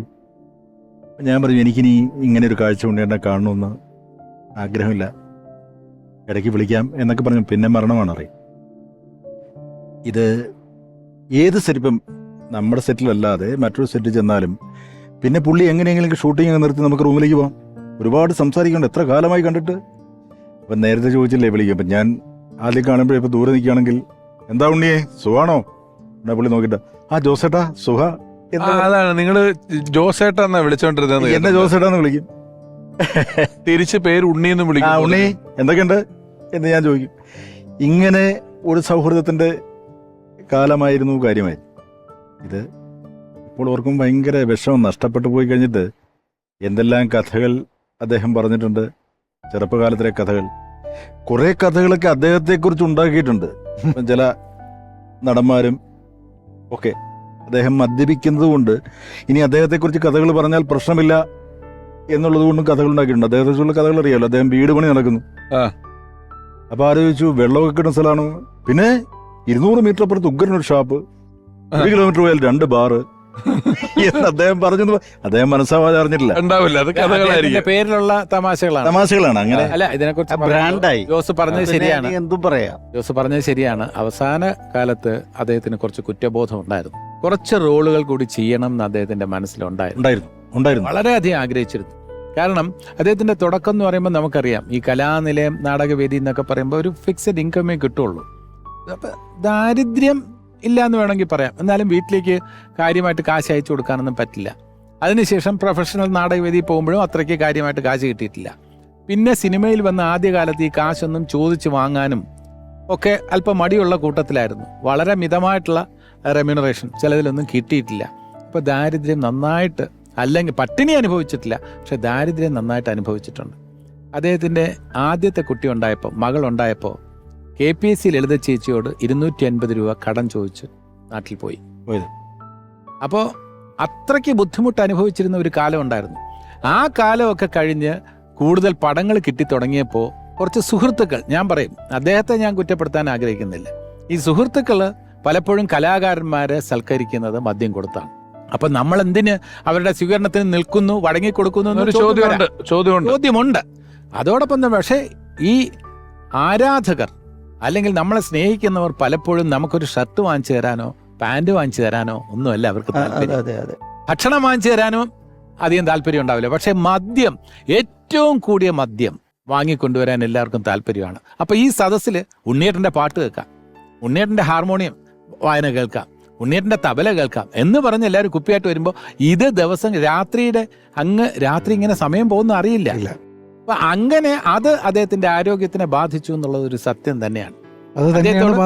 അദ്ദേഹത്തോട് സ്നേഹമുള്ള ഈ സംവിധായകരെല്ലാം തന്നെ അദ്ദേഹത്തോട് പറഞ്ഞിട്ടുണ്ട്, ഉണ്ണിയേട്ടാ, ഞാൻ പറഞ്ഞിട്ടുണ്ട് വ്യക്തിപരമായിട്ട്, ഉണ്ണിയേട്ടാ, ഞാൻ പറയുമ്പോൾ കുറേയൊക്കെ അനുസരിച്ചിട്ടുണ്ട് കേട്ടോ. ഞങ്ങൾ ഈ പണ്ടൊരു രാജകുമാരി സമയത്ത് ഞാൻ തിരുവനന്തപുരത്ത് നിന്ന് കയറി അദ്ദേഹത്തെ പിക്ക് ചെയ്തിട്ടാണ് ഊട്ടിയിലേക്ക് പോയത്. അപ്പോൾ പാലക്കാട് കോങ്ങാട് അല്ലേ, ആ ഏരിയയിൽ നിന്ന് പിക്ക് ചെയ്തിട്ടാണ് പോയത്. അപ്പോൾ വഴിയിൽ നിന്ന് കഴിക്കാൻ ശ്രമിച്ചു. ഞാൻ പറഞ്ഞു, ഉണ്ണിയേട്ടാ പകല് വേണ്ട, അനുസരിച്ചു. അപ്പോൾ അദ്ദേഹം സ്നേഹപൂർവ്വമായിട്ടുള്ള ചില കാര്യങ്ങൾ നമ്മൾ പറയുമ്പോൾ അദ്ദേഹം സമ്മതിച്ചിട്ടുണ്ട്. വേണ്ട, ഏകദേശം പറഞ്ഞാൽ വേണ്ട. ഞാൻ പറഞ്ഞു, ഉണ്ണിയേട്ടൻ്റെ നല്ല പാട്ട് കേൾക്കണം, ഇതിനെക്കുറിച്ചുള്ള ഡിസ്കഷൻ കേൾക്കണം, നാടകാനുഭവങ്ങൾ എനിക്ക് കേൾക്കണം. അതൊക്കെ കേട്ട് നമുക്ക് ഈ ഊട്ടി ആ മല കയറി പോകുന്നത് എന്ത് രസമായിരിക്കും. അവിടെ ചെന്നപ്പോൾ പറഞ്ഞു, എല്ലാവരോടും പറഞ്ഞു, ജഗദീഷ് കാരണം ഞാൻ ഇന്ന് കഴിച്ചിട്ടില്ല. കാരണം ഒരുപാട് പുള്ളിയുടെ അനുഭവങ്ങൾ നമ്മളുമായിട്ട് പങ്കുവയ്ക്കുകയാണ്. അന്ന് ഇങ്ങനെ നടന്നു, അതൊക്കെ ഭയങ്കര രസകരമായിട്ട്, കലാനിലയത്തിൻ്റെ സംഭവങ്ങൾ എന്ന് പറഞ്ഞ് കാറിലിരുന്ന് കേൾക്കുമ്പോൾ നമുക്കും വലിയ ഒരു ഇൻസ്പിറേഷനാണ്, പ്രചോദനമാണ്. അപ്പോൾ അങ്ങനെ എന്നാൽ നമ്മളൊരു ശാസനയുടെ രൂപത്തിലോ അല്ലെങ്കിൽ ഞാൻ അദ്ദേഹത്തെക്കാൾ എന്തുമാത്രം ജൂനിയറാണ് ഞാൻ പറഞ്ഞ ഉടൻ തന്നെ അതൊന്നും പറ്റില്ല, എനിക്ക് കഴിച്ചേ പറ്റുമെന്ന് വേണമെങ്കിൽ അദ്ദേഹത്തിന് പറയാം, പക്ഷേ കഴിച്ചിട്ടില്ല. അപ്പോൾ ഇതാണ് ഈ സുഹൃത്തുക്കളുടെ ഈ കുടിക്കുന്നതും കുടിക്കാതിരിക്കുന്നതും സൗഹൃദത്തിന്റെ ബലവും ആത്മാർത്ഥതയും കൊണ്ടാണ്. അതാണ് ഞാൻ പറയുന്നത്. രണ്ടും അങ്ങനെ ഉണ്ട്. ആ. അല്ല മെക്കാട്ടെ സാർ, ഇപ്പൊ നമ്മള് ഷൂട്ട് ഇടുന്നതിന് കുറച്ചു മുമ്പ് ഇങ്ങനെ നമ്മൾ സംസാരിച്ച് കേൾക്കുമ്പോ ഒരു കപ്പ വറുത്ത കഥ പറഞ്ഞിട്ട് എന്തോ നിങ്ങളൊക്കെ കൂടെ കപ്പ വറുത്തതല്ല, അതെ, കപ്പ പുഴുങ്ങിയത്. കപ്പ പുഴുങ്ങിയത്. ഇദ്ദേഹവും ശ്രീനിവാസൻ തുടങ്ങിയ സുഹൃത്തുക്കളെല്ലാം ഷൂട്ട് കഴിഞ്ഞ് വരികയാണ്. വരുന്ന വഴിക്ക് മദ്യപിച്ചിട്ടുണ്ട്. അപ്പോൾ പാലക്കാട് വഴി വന്നപ്പോൾ ഉണ്ണിയേട്ടൻ പറഞ്ഞു, എൻ്റെ വീട്ടിൽ കയറിയിട്ട് പോകാം. വീട്ടിൽ കയറി നല്ല ഒന്നാം തരം കപ്പ പുഴുങ്ങിയത്, നല്ല കാന്താരി മുളക് ചാലിച്ചതും എല്ലാം കൂടെ കഴിച്ചിട്ട് പോകാന്ന് പറഞ്ഞു. ഇവർ കൊള്ളാം, ഫ്രഷ് കപ്പ കിട്ടുകയല്ലേ. ഇവർ ചെന്നു, എല്ലാവരും കൂടെ വീട്ടിലേക്ക് ചെന്നപ്പം ഉണ്ണിയേട്ടൻ അടുത്തൊരു കുപ്പി എടുത്ത് വെച്ചു, അതും കഴിച്ചു, നല്ല ഫിറ്റായി. എന്നാൽ നമുക്ക് പറമ്പിൽ നിന്ന് കപ്പ പറിക്കാമെന്ന് പറഞ്ഞ് ചെല്ലുന്നു. ഒരു മൂട് പറിക്കുന്നു, രണ്ടാമത്തെ മൂട് പറിക്കുന്നു. ഇതിന് കിഴങ്ങില്ല, വേര് മാത്രമേ ഉള്ളൂ. വെറും വേരേ ഉള്ളൂ, വേരേ ഉള്ളൂ. കപ്പ വന്നിട്ടില്ല. ഒരു 6-7 ചുവട് പറിച്ചു കഴിഞ്ഞപ്പം ഉണ്ണിയേട്ടൻ അല്ല, ഇത് പ്രശ്നമാണ്, കാരണം കപ്പ സീസൺ ആയിട്ടില്ല. സീസണോ? അല്ല, കിഴങ്ങ് കപ്പ വലുതായിട്ടില്ല. പരുവായിട്ടില്ല. അല്ല, പുള്ളി പറഞ്ഞ സീസൺ ഇത് ഈ സീസണിൽ കപ്പ ഉണ്ടാവില്ല. പുള്ളി പറയണം. ഇതിൽ നിന്നൊന്ന് രക്ഷപ്പെടണമല്ലോ. അതുകൊണ്ട്, കാരണം കപ്പയ്ക്ക് സീസൺ അല്ലല്ലോ, നട്ടു വെച്ചിട്ട് കുറച്ച് സമയം വേണം. കപ്പ നട്ടാലും ഇതൊക്കെ പറഞ്ഞ് സമ്മതിപ്പിച്ച് വിട്ടു. പക്ഷെ ഉണ്ണിയേട്ടന് പിടിയിട്ടിട്ടില്ല എന്തായിരുന്നു ഇതിന്റെ പിന്നിലെന്ന്. പുള്ളിക്കും പിടിയിട്ടിട്ടില്ല. നേരം വെളുത്തു, അവിടെ ചെന്ന് നോക്കിയപ്പോഴാ സത്യം മനസ്സിലായത്. കപ്പയല്ല പറിച്ചത്, റബ്ബറാണ്. അവിടെ കുറെ റബ്ബർ നട്ടിട്ടുണ്ടായിരുന്നു. കപ്പ ഈ സൈഡാണ്, റബ്ബർ ഈ സൈഡുമായിരുന്നു. ഇതിന്റെ അടിയാണ് ഈ രാത്രി മുഴുവൻ ഇരുന്ന് തപ്പി നോക്കി. റബ്ബറിന്റെ അടിയിലാണ് കപ്പ തപ്പിക്കൊണ്ടിരിക്കുന്നത്. ഇത് ഇതൊക്കെ ഇത് കഥയാണോ എന്താണോ എന്നറിയില്ല. ഇത് നടക്കാൻ സാധ്യതയുള്ളതാണ്, നടക്കാവുന്നതാണ്. ഇത് അദ്ദേഹം ജീവിച്ചിരിക്കുന്ന സമയത്ത് പറയുമ്പോഴും അദ്ദേഹം ഒരു ചിരിയിൽ ഒതുക്കും. ഇത് സത്യമാണോ നുണയാണോ ഒന്നും പറയില്ല, ഇങ്ങനെ ഒരു ചിരിയോട് വിളിക്കുക, അതിലൊക്കെ ഒതുക്കിക്കളയും. അല്ല, അതിന്റെ അത് സത്യമോ നുണയോ എന്നുള്ളത് അന്വേഷിക്കേണ്ടതില്ല. അതെ അതെ അതെ അതെ. ഇത് ആസ്വദിക്കാനുള്ളത്, അതിന്റെ ഒരു രസനീയത നമ്മൾ ആസ്വദിക്കുക എന്നുള്ളതിനപ്പുറം ഇതിന്റെ ലോജിക്ക് എന്താണ്, ഇതിന്റെ സത്യം എന്താണ്, ഇത് ഏത് കാലഘട്ടത്തിനൊന്നും ഇത് പറഞ്ഞവനും കേട്ടവനൊക്കെ സന്തോഷം എന്നുള്ളതിനപ്പുറം വേറെ കുഴപ്പങ്ങളൊന്നും ഇല്ലാത്ത ഒരു നിർദോഷ ഫലിതമാണല്ലോ. നിർദോഷ ഫലിതമാണ്. പിന്നെ നിർദോഷവാശികളും ഉണ്ടായിരുന്നു കേട്ടോ. ഞാൻ കോടീശ്വരന്റെ ഷൂട്ടിംഗ് സമയത്ത് പാല ജോസഫ് മാത്യു സാറുണ്ട്, പ്രൊഫസറാണ്. അദ്ദേഹം നല്ലൊരു ഫിലിം ക്രിട്ടിക്കാണ്. അതിനിടയിൽ നിർദോഷവാശി എന്നുള്ള വാക്ക് നന്നായിരുന്നു. നിർദോഷവാശി എന്ന് പറയാൻ ദോഷമില്ലാത്തവര് കാരണം, അതെ, അത്ര വലിയ ദോഷമുള്ള കാര്യമല്ല. വീട്ടുകാർ അതിന്റെ എന്താണെന്നുള്ള ഡീറ്റെയിൽസ് പറയുമ്പോൾ മനസ്സിലാവും. ഞങ്ങൾ ഷൂട്ടിംഗ് അന്ന് രാത്രി ഡിന്നർ ജോസഫ് മാത്യു സാറിൻ്റെ വീട്ടിൽ ആയിക്കോട്ടെ എന്ന് അദ്ദേഹം റിക്വസ്റ്റ് ചെയ്തു. അപ്പോൾ ജോസ് തോമസ്, ഞാൻ, ഒടുവിലാശൻ, ഞങ്ങളെല്ലാവരും കൂടെ പോയി അദ്ദേഹത്തിൻ്റെ വീട്ടിൽ പോയപ്പോൾ ഷൂട്ടിംഗ് തീർന്നപ്പോൾ 10-10:30 മണി. വീട്ടിൽ ചെന്നപ്പോൾ 11 മണിയായി. അദ്ദേഹത്തിൻ്റെ ഭാര്യ വളരെ ഗംഭീരമായിട്ടുള്ള ഫ്രൈഡ് റൈസ് ഉണ്ടാക്കി വെച്ചിരിക്കുകയാണ്. നമുക്ക് സ്പെഷ്യലായിട്ട്, നമുക്ക് എന്നും പിന്നെ പ്രൊഡക്ഷൻ ഫുഡ് ചോറും ചപ്പാത്തിയൊക്കെ അല്ലേ, അതിനേക്കാളും ചേഞ്ച് ആയിക്കോട്ടെ എന്ന് പറഞ്ഞ് ഫ്രൈഡ് റൈസ് നമുക്ക് ഒരുക്കി വെച്ചിട്ടുണ്ട്. ഉണ്ണിയേട്ടൻ പെട്ടെന്ന് മാറി, ഫ്രൈഡ് റൈസോ, എനിക്ക് ചോറ് കിട്ടിയേ പറ്റൂ. 11 മണിയായി. പാവം ജോസഫ് മാത്യു സാറ് ഭാര്യയോട് പറഞ്ഞ്, ചോറുണ്ടാക്കി, ഉണ്ണിയേട്ടൻ ചോറുണ്ടാക്കിയേ പറ്റൂ എന്ന് പറഞ്ഞ് ചോറുണ്ടാക്കി ഒരു 12-12:30 ആയി കഴിച്ചിട്ട് അവിടെ നിന്ന് ഇറങ്ങുമ്പോൾ. അപ്പൊ ആ ചോറ് വേണം. നമ്മളാണെങ്കിൽ ഫ്രൈഡ് റൈസ് വീട്ടിൽ പോയതല്ലേ, നമ്മുടെ ഒരു ഡിപ്ലോമസി അനുസരിച്ച് ഞാനാണെങ്കിൽ അവിടെ അങ്ങനെയുള്ള ഒരു ഫോർമാലിറ്റി ഒന്നുമില്ല. ഇത് നമ്മുടെ സ്വന്തം വീട്ടിൽ ചെന്ന പോലെ പുള്ളി അങ്ങ് പെരുമാറി. അന്ന് 4 തരം അച്ചാറുണ്ട് അവിടെ. പുള്ളി ഇതെല്ലാം നോക്കി ചോദിച്ചു, നെല്ലിക്ക അച്ചാറല്ലേ? അയ്യോ, നെല്ലിക്ക അച്ചാറില്ലാത്തൊരു വീടോ. പിന്നെ എന്താന്ന് അങ്ങനെയൊക്കെയുള്ള നേരത്തെ സത്യനന്ദിക്കാട് പറഞ്ഞ പോലെ ഒരു ഡയറക്ടർ എന്നുള്ള നിലയ്ക്ക് ഞങ്ങളെപ്പോലുള്ളവർക്ക് അദ്ദേഹം ഭയങ്കരമായ മിസ്സിങ് ആണ്. അത് ഹ്യൂമർ ക്യാരക്ടറായാലും ശരി, ക്യാരക്ടർ റോൾ അല്ലാത്ത സീരിയസ് ആയാലും ഏത് റോളിലും പ്രതിഷ്ഠിക്കാവുന്ന ഒരു അത്യുല്യ നടൻ തന്നെയായിരുന്നു അദ്ദേഹം. പിന്നെ സുഹൃത്തും. ഇപ്പം പല കഥകൾ, ഇപ്പം ഞാനും അടുത്ത പ്രോജക്റ്റുകൾ ചിന്തിച്ചുകൊണ്ടിരിക്കുകയാണ്. പക്ഷേ വല്ലാണ്ട് മിസ് ചെയ്യാണ്. അല്ല, ഈ പോയവരെല്ലാവരും മിസ്സിംഗ് ആണ്. എല്ലാം മിസ്സിംഗ് ആണ്. പോയ എല്ലാവരും, നെടുമുടി വേണിച്ചേട്ടൻ, തിലകൻ ചേട്ടനായാലും ഒക്കെ തുല്യമാണ്. മുരളിയേട്ടൻ. പിന്നെ ഈ ഉണ്ണിയേട്ടന് ഈ പാട്ടിനെ കുറിച്ച്, പുള്ളിയുടെ പാട്ടിനെ കുറിച്ച് എന്തെങ്കിലും കുഴപ്പം പറഞ്ഞാൽ പുള്ളിക്ക് ഭയങ്കര ദേഷ്യം വരുമായിരുന്നു. ഞാനിപ്പോൾ എനിക്ക് പെട്ടെന്ന് ഓർമ്മ വരുന്നത് പാലക്കാട് ഫോർട്ട് പാലസ് അല്ലേ ഇത്? അതെ. അപ്പൊ അന്ന് ഞങ്ങളവിടെ ധനത്തിന്റെ ഏതോ ഷൂട്ടിംഗ് ആണ്, പുള്ളി അവിടെ കമ്പോസിംഗ് ആയിട്ട്, ഞാൻ പറഞ്ഞ ഈ പുള്ളിയുടെ സ്വന്തം പടത്തിന്റെ. അപ്പൊ അവിടെ പുള്ളിയുടെ സുഹൃത്തുക്കളെ എല്ലാം കൂടെ വിളിച്ച്, ഒരു കാര്യമില്ല, ഒരു പാർട്ടി, ഒരു 10-30 പേരുണ്ട്, ഒരു സൗണ്ട് സിസ്റ്റം ഒക്കെ കൊണ്ടുവന്നിട്ടുണ്ട്. പുള്ളി പാടി. ഈ വെള്ളടിച്ചവന്മാര് സുഹൃത്തുക്കൾ എന്ന് പറഞ്ഞവർ അവരുടെ സുഹൃത്തുക്കളും ഉണ്ട്. ആരോ എന്തോ അവിടെ വന്നിട്ട് ഉണ്ണിയേട്ടാ ശരിയായില്ല എന്ന് പറഞ്ഞു. പിന്നെ കേൾക്കുന്നത് ഒരു ബഹളമാണ്. എന്റെ പാട്ട് ശരിയല്ലെന്ന് പറയാൻ നീ ആരാ? അവിടെ അടിയുടെ പക്കത്തേക്ക് എത്തുന്നു. അത് കുളമായി എന്നുവെച്ചാൽ പുള്ളിയുടെ പാട്ടോ അല്ലെങ്കിൽ സംഗീതമോ അത് ശരിയായില്ലെന്ന് പറയും. പുള്ളി പറയുന്നത് നിനക്ക് സംഗീതം അറിയാമോ, പഠിച്ചിട്ടുണ്ടോ, എൻ്റെ അത് തെറ്റിപ്പോയെന്ന് പറയണമെങ്കിൽ നീ അത് പഠിക്കണം, നീ അറിഞ്ഞിരിക്കണം. ഇത് പറഞ്ഞ് അങ്ങ് വഷളായി. അപ്പം ഇന്ന് പറഞ്ഞ പോലെ പുള്ളി ചില സമയത്ത് പെട്ടെന്ന് പോയാലുണ്ടാവും, പക്ഷെ സുഹൃത്തുക്കളോടില്ല. സുഹൃത്തുക്കളോടില്ല. ഇത് ഈ നമ്മള് ചില പാട്ട് ഇപ്പൊ സൗണ്ട് എടുത്ത് പാട്ട് വെച്ച് ഇതൊക്കെ കേൾക്കുക എന്ന് പറയുന്നതിന് ഒരു സന്തോഷത്തിന് വേണ്ടി ചെയ്യുന്ന കാര്യമാണല്ലോ. അതിൽ ചില ആൾക്കാർ അതിനകത്ത് വിമർശനം വന്ന് ആരോഗ്യകരമല്ലാത്ത ഒരു വിമർശനം പറയേണ്ടതുപോലെ അല്ലാത്ത സമയത്ത് പറയുമ്പോ ആർക്കായാലും അത് വരും. അതുകൊണ്ട് പ്രയോജനമില്ല. അല്ല, ഇപ്പൊ ഒരു പാട്ട് നല്ലതാണോ ചീത്തയാണോ നമ്മൾ അഭിപ്രായം പറയും, ചർച്ച ചെയ്തിട്ടൊക്കെയാണ് എല്ലാം ചെയ്യുന്നത്. പക്ഷെ വിമർശിക്കാൻ വേണ്ടി കേൾക്കുക എന്ന് പറയും, കേട്ടിട്ട് വിമർശിക്കുകയല്ല. ഈ വഴക്കിന് ശേഷം ഉണ്ണിയേട്ടനെ ആശ്വസിപ്പിച്ച് ഇവിടെ കൊണ്ടുവരുന്നത് ഞാൻ എന്തിനാണ് ഉണ്ണിയേട്ട് ഈ ആവശ്യമില്ലാതെ അവൻ എന്തെങ്കിലും പറഞ്ഞിട്ട് പോട്ടെ. അവനെ ഇവിടെ വന്ന് കയറിയപ്പം തന്നെ എനിക്ക് അവന്റെ നോട്ടം സംസാരം ഒന്നും ഇഷ്ടപ്പെട്ടിട്ടില്ല. അതാണ് കാര്യം. എപ്പോഴെങ്കിലും ഒന്ന് കൊടുക്കണമെന്ന് വിചാരിച്ചിരിക്കുക. അല്ല, അദ്ദേഹം പാടിയത് അധികം പേര് കേട്ടിട്ടുണ്ടാവില്ല. ഞാൻ കേട്ടിട്ടുണ്ട്. കുറച്ച് നല്ല നമ്മളൊക്കെ കേട്ടിട്ടുണ്ടാവും, ജനങ്ങൾ കേട്ടിട്ടില്ല. ഇന്ന് ഈ സോഷ്യൽ മീഡിയ ഒക്കെ ഇത്രയും എന്താ പറയാ പോപ്പുലർ ആയിരിക്കുന്ന കാലഘട്ടത്തിൽ അദ്ദേഹത്തിന്റെ പാട്ടുകളൊക്കെ അദ്ദേഹത്തിന് പാടാൻ കഴിയുമായിരുന്നു, ഇല്ലേ? സത്യം. മറ്റൊന്നും നമ്മുടെ റെക്കോർഡ്സ് ഇല്ല. ഇല്ല. അദ്ദേഹം പാടിയ ഒരു പാട്ടിന്റെ റെക്കോർഡ് പോലും നമ്മുടെ ഇല്ല. പാട്ട് പാടാൻ പറ്റുമോ അദ്ദേഹത്തിന്റെ? അല്ല, അദ്ദേഹം കമ്പോസ് ചെയ്ത പാട്ടുകളൊന്നും അങ്ങനെ. അദ്ദേഹത്തിന്റെ ഈ ഒബ്സർവേഷനൊക്കെ വളരെ കറക്റ്റായിട്ട് എനിക്ക് തോന്നിയിട്ടുണ്ട്. അദ്ദേഹം പാടിയ അല്ലെങ്കിൽ കമ്പോസ് ചെയ്ത പാട്ടുകളൊന്നും എനിക്ക് ഓർമ്മയില്ല, എൻ്റെ മനസ്സിലില്ല. പക്ഷേ അദ്ദേഹത്തിന്റെ ഒബ്സർവേഷൻസ് ചിലത് അദ്ദേഹം പറയുമായിരുന്നു. ഈ ദാസേട്ടൻ, എന്താ പറയാ, ജയചന്ദ്രൻ, ഇതിന്റെ രണ്ടും താരതമ്യപ്പെടുത്തുമ്പോൾ അദ്ദേഹം പറയായിരുന്നു മുഹമ്മദ് റഫിയും കിഷോർ കുമാറും. മുഹമ്മദ് റഫി ദാസേട്ടനും ഒരു സ്കൂളിലാണ്, ജയചന്ദ്രൻ കിഷോർ കുമാർ, ആ രണ്ടൊരു താരതമ്യപ്പെടുത്താമെന്ന് അത് കേട്ടപ്പോൾ എനിക്ക് തോന്നിയിട്ടുണ്ട് കറക്റ്റാണെന്ന്. കാരണം ഏത് രീതിയിലാണ് അതിനൊരു കമ്പാരിസൺ എന്ന് പറയാൻ പറ്റില്ല. കാരണം ദാസേട്ടൻ്റെ ഒരു ശൈലി നമുക്കറിയാമല്ലോ, അത് ആ റേഞ്ചിലും ഒക്കെ നിൽക്കുന്നത് മുഹമ്മദ് റഫി സാഹിബിന്റെ ആണ്. ജയേട്ടന്റെ ആണെന്നുണ്ടെങ്കിൽ ക്ലാസിക്കൽ മ്യൂസിക് അത്രയധികം പഠിച്ചിട്ടില്ല. കിഷോർ കുമാർ അതുപോലെ പഠിച്ചിട്ടില്ല. റഫി സാഹിബ് നല്ലതുപോലെ ക്ലാസിക്കൽ മ്യൂസിക് പഠിച്ചിട്ടുണ്ട്, ഹിന്ദുസ്ഥാനി സംഗീതം. ദാസേട്ടന് നല്ലതുപോലെ പഠിക്കും. മാത്രമല്ല, യേശുദാസ് എന്ന് പറയുന്ന ഗായകൻ ഫസ്റ്റ് എം ബി ശ്രീനിവാസിന്റെ അടുത്ത് ചെല്ലുമ്പോൾ ആദ്യം പാടുന്നത് തന്നെ ദുനിയാക്കി രഘുവാലെ. അതെ. ഫസ്റ്റ് പാട്ട് പാടാൻ പറയുമ്പോൾ ദുനിയാക്കി രഘുവാലയാണ് പാടിക്കൊടുക്കുന്നത്. അത്ഭുതകരമായിട്ടാണ് അദ്ദേഹം അത് കേട്ടോണ്ടിരുന്നതെന്ന് പറഞ്ഞിട്ടുണ്ട്. അതെ. അപ്പൊ അന്ന് മുതലേ, അല്ലെങ്കിൽ തന്നെ ഈ കൊച്ചിക്കാർക്ക് ഈ മുഹമ്മദ് റാഫി ക്രൈസ് ഉണ്ടല്ലോ, കൊച്ചിക്കാർക്ക് ഭയങ്കരമായിട്ടുണ്ട്. കൊച്ചിക്കാർ ആര് പാടിയാലും മുഹമ്മദ് റാഫി പാടുപോലെ ഇപ്പോഴും കൊച്ചിയില് മുഹമ്മദ് റാഫി നൈറ്റും അതും ഇതും ക്ലബ്ബുകളും പാട്ട് കേൾക്കുന്ന പരിപാടികളൊക്കെ ധാരാളമായിട്ട് നമ്മൾ കാണാറുണ്ടായിരുന്നു. പിന്നെ ഈ പറഞ്ഞ കമ്പാരിസണിൽ വേറെ സത്യം കൂടെയുണ്ട്. ഈ കിഷോർ കുമാറിന്റെ ശബ്ദം എന്ന് പറയുന്നത് തന്നെ ഭാവമാണ്. അതെ, അത് തന്നെയാണ് ചേട്ടൻ. അതെ, ചേട്ടൻ ഒരു രക്ഷയില്ലാത്ത എക്സ്പ്രഷൻ അല്ലേ. എന്താണ് ആ റംസാനിലെ ചന്ദ്രികയൊക്കെ പാടിയിരിക്കുന്നത്, ആ തൊണ്ടയിൽ എന്തൊരു എക്സ്പ്രഷനാ വരുന്നത്. അല്ല, അത് ഈ സിനിമയിലുള്ള അഭിനേതാക്കളിൽ പാട്ടിനെ കുറിച്ച് ശ്രദ്ധിക്കുകയും കമ്പയർ ചെയ്യുകയും ചെയ്യുന്ന ആളുകളാണിത്. അന്നൊക്കെ അത് നോട്ട് ചെയ്യുകയും ഇതുപോലൊരു ഡിസ്കഷനിലേക്ക് വരികയൊക്കെ ചെയ്യുന്നുള്ളൂ, അവരുടെ അതിനകത്തേ ഉള്ളൂ.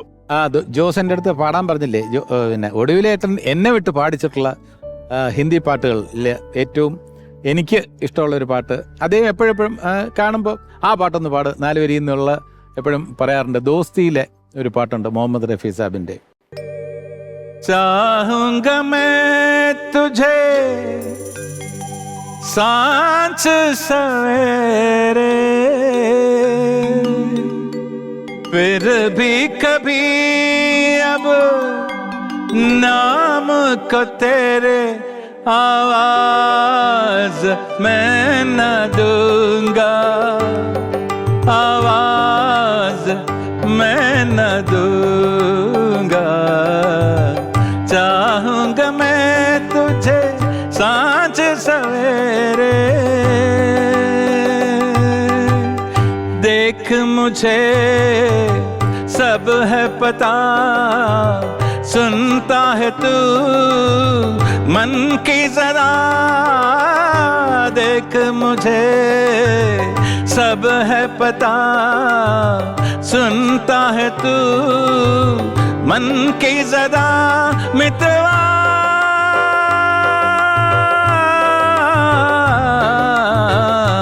मेरे यार तुझको बार बार आवाज मैं न दूंगा, आवाज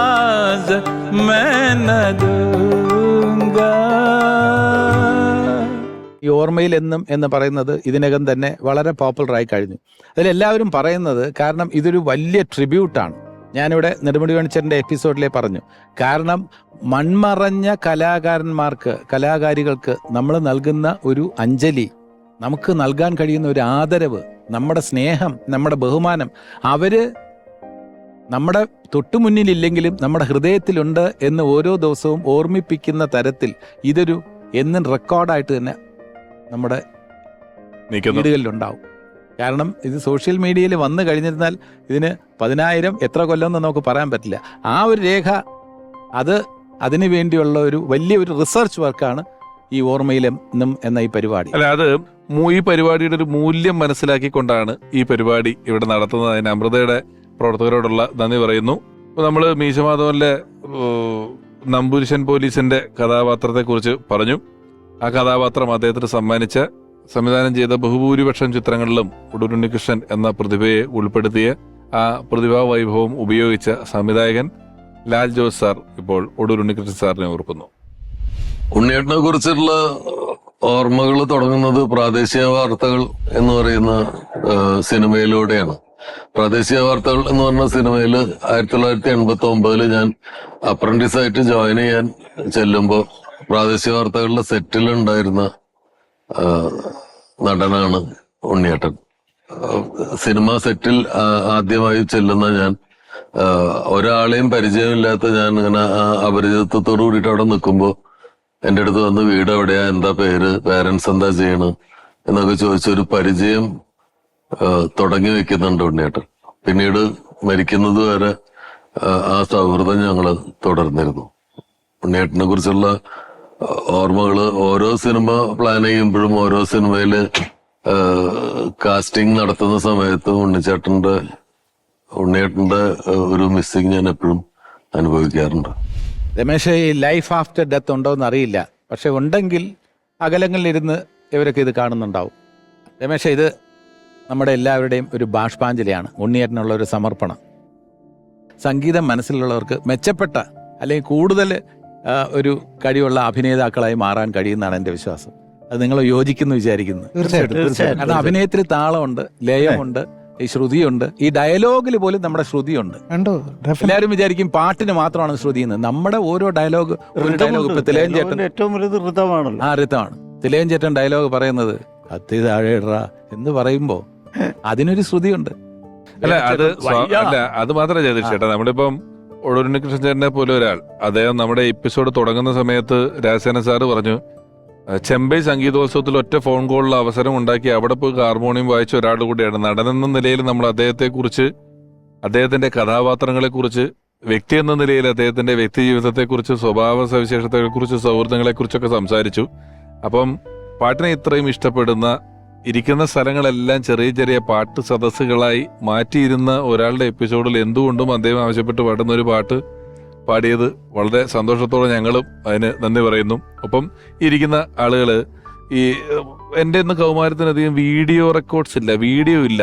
ഒരു കാലഘട്ടത്തിന്റെ റോഡുകൾ എങ്ങനെയാണ്, ബസ്സുകൾ എങ്ങനെയാണ്, പ്രകൃതി എങ്ങനെയാണ്, ആ സമയത്ത് മനുഷ്യരെങ്ങനെയായിരുന്നു എന്നെല്ലാം നമുക്ക് വലിയ സ്ക്രീനിലൂടെ ഒരുപാട് തവണ കാണിച്ചു തന്നിട്ടുള്ള, കാലം എത്ര കഴിഞ്ഞാലും സിനിമകൾ എത്ര മാറുമ്പോഴും വീണ്ടും വീണ്ടും വീണ്ടും പുനരാവർത്തനങ്ങളിൽ മനുഷ്യൻ വീണ്ടും വീണ്ടും കാണുന്ന സിനിമകൾ നമുക്ക് സമ്മാനിച്ച പ്രതിഭാധനരായ 3 എഴുത്തുകാർ, സംവിധായകർ, Jose Thomas sir, Rajasenan sir, Mecartin sir, അവരോടുള്ള ഓർമ്മയിലെന്നും ഒടൂർ ഉണ്ണികൃഷ്ണൻ എന്ന ഈ പരമ്പരയുടെ നന്ദി പറയുന്നു. ഒപ്പം ജഗദീഷ് ചേട്ടൻ, അദ്ദേഹത്തിന്റെ സാന്നിധ്യവും ഇന്നത്തെ എപ്പിസോഡിന് വലിയ മുതൽക്കോട്ടായിരുന്നു. ഒരേ ഒരാളാണ് 2 എപ്പിസോഡുകളിൽ വന്നിട്ടുള്ളത് ഞാൻ മാറ്റുന്നത്. കാരണം സിനിമയുടെ ഏത് മേഖലയെക്കുറിച്ച് ചോദിച്ചാലും, ഏത് നടന്മാരെ കുറിച്ച് ചോദിച്ചാലും അവരുടെ കൃത്യമായ ഓർമ്മകളും അനുഭവങ്ങളും, സംഗീതമായിക്കോട്ടെ, സാഹിത്യമായിക്കോട്ടെ, ഏത് മേഖലയിൽ തൊട്ട് സംസാരിച്ചാലും നമുക്ക് കൃത്യമായി പറഞ്ഞു തരുന്ന അതുല്യ നടൻ ജഗദീഷ് ചേട്ടനോടുള്ള നന്ദിയും ഈ അവസരത്തിൽ അറിയിക്കുന്നു. നന്ദി. ഇനി നമുക്ക് ആൽബം സൈനിങ് സെഷനിലേക്ക് കടക്കാം.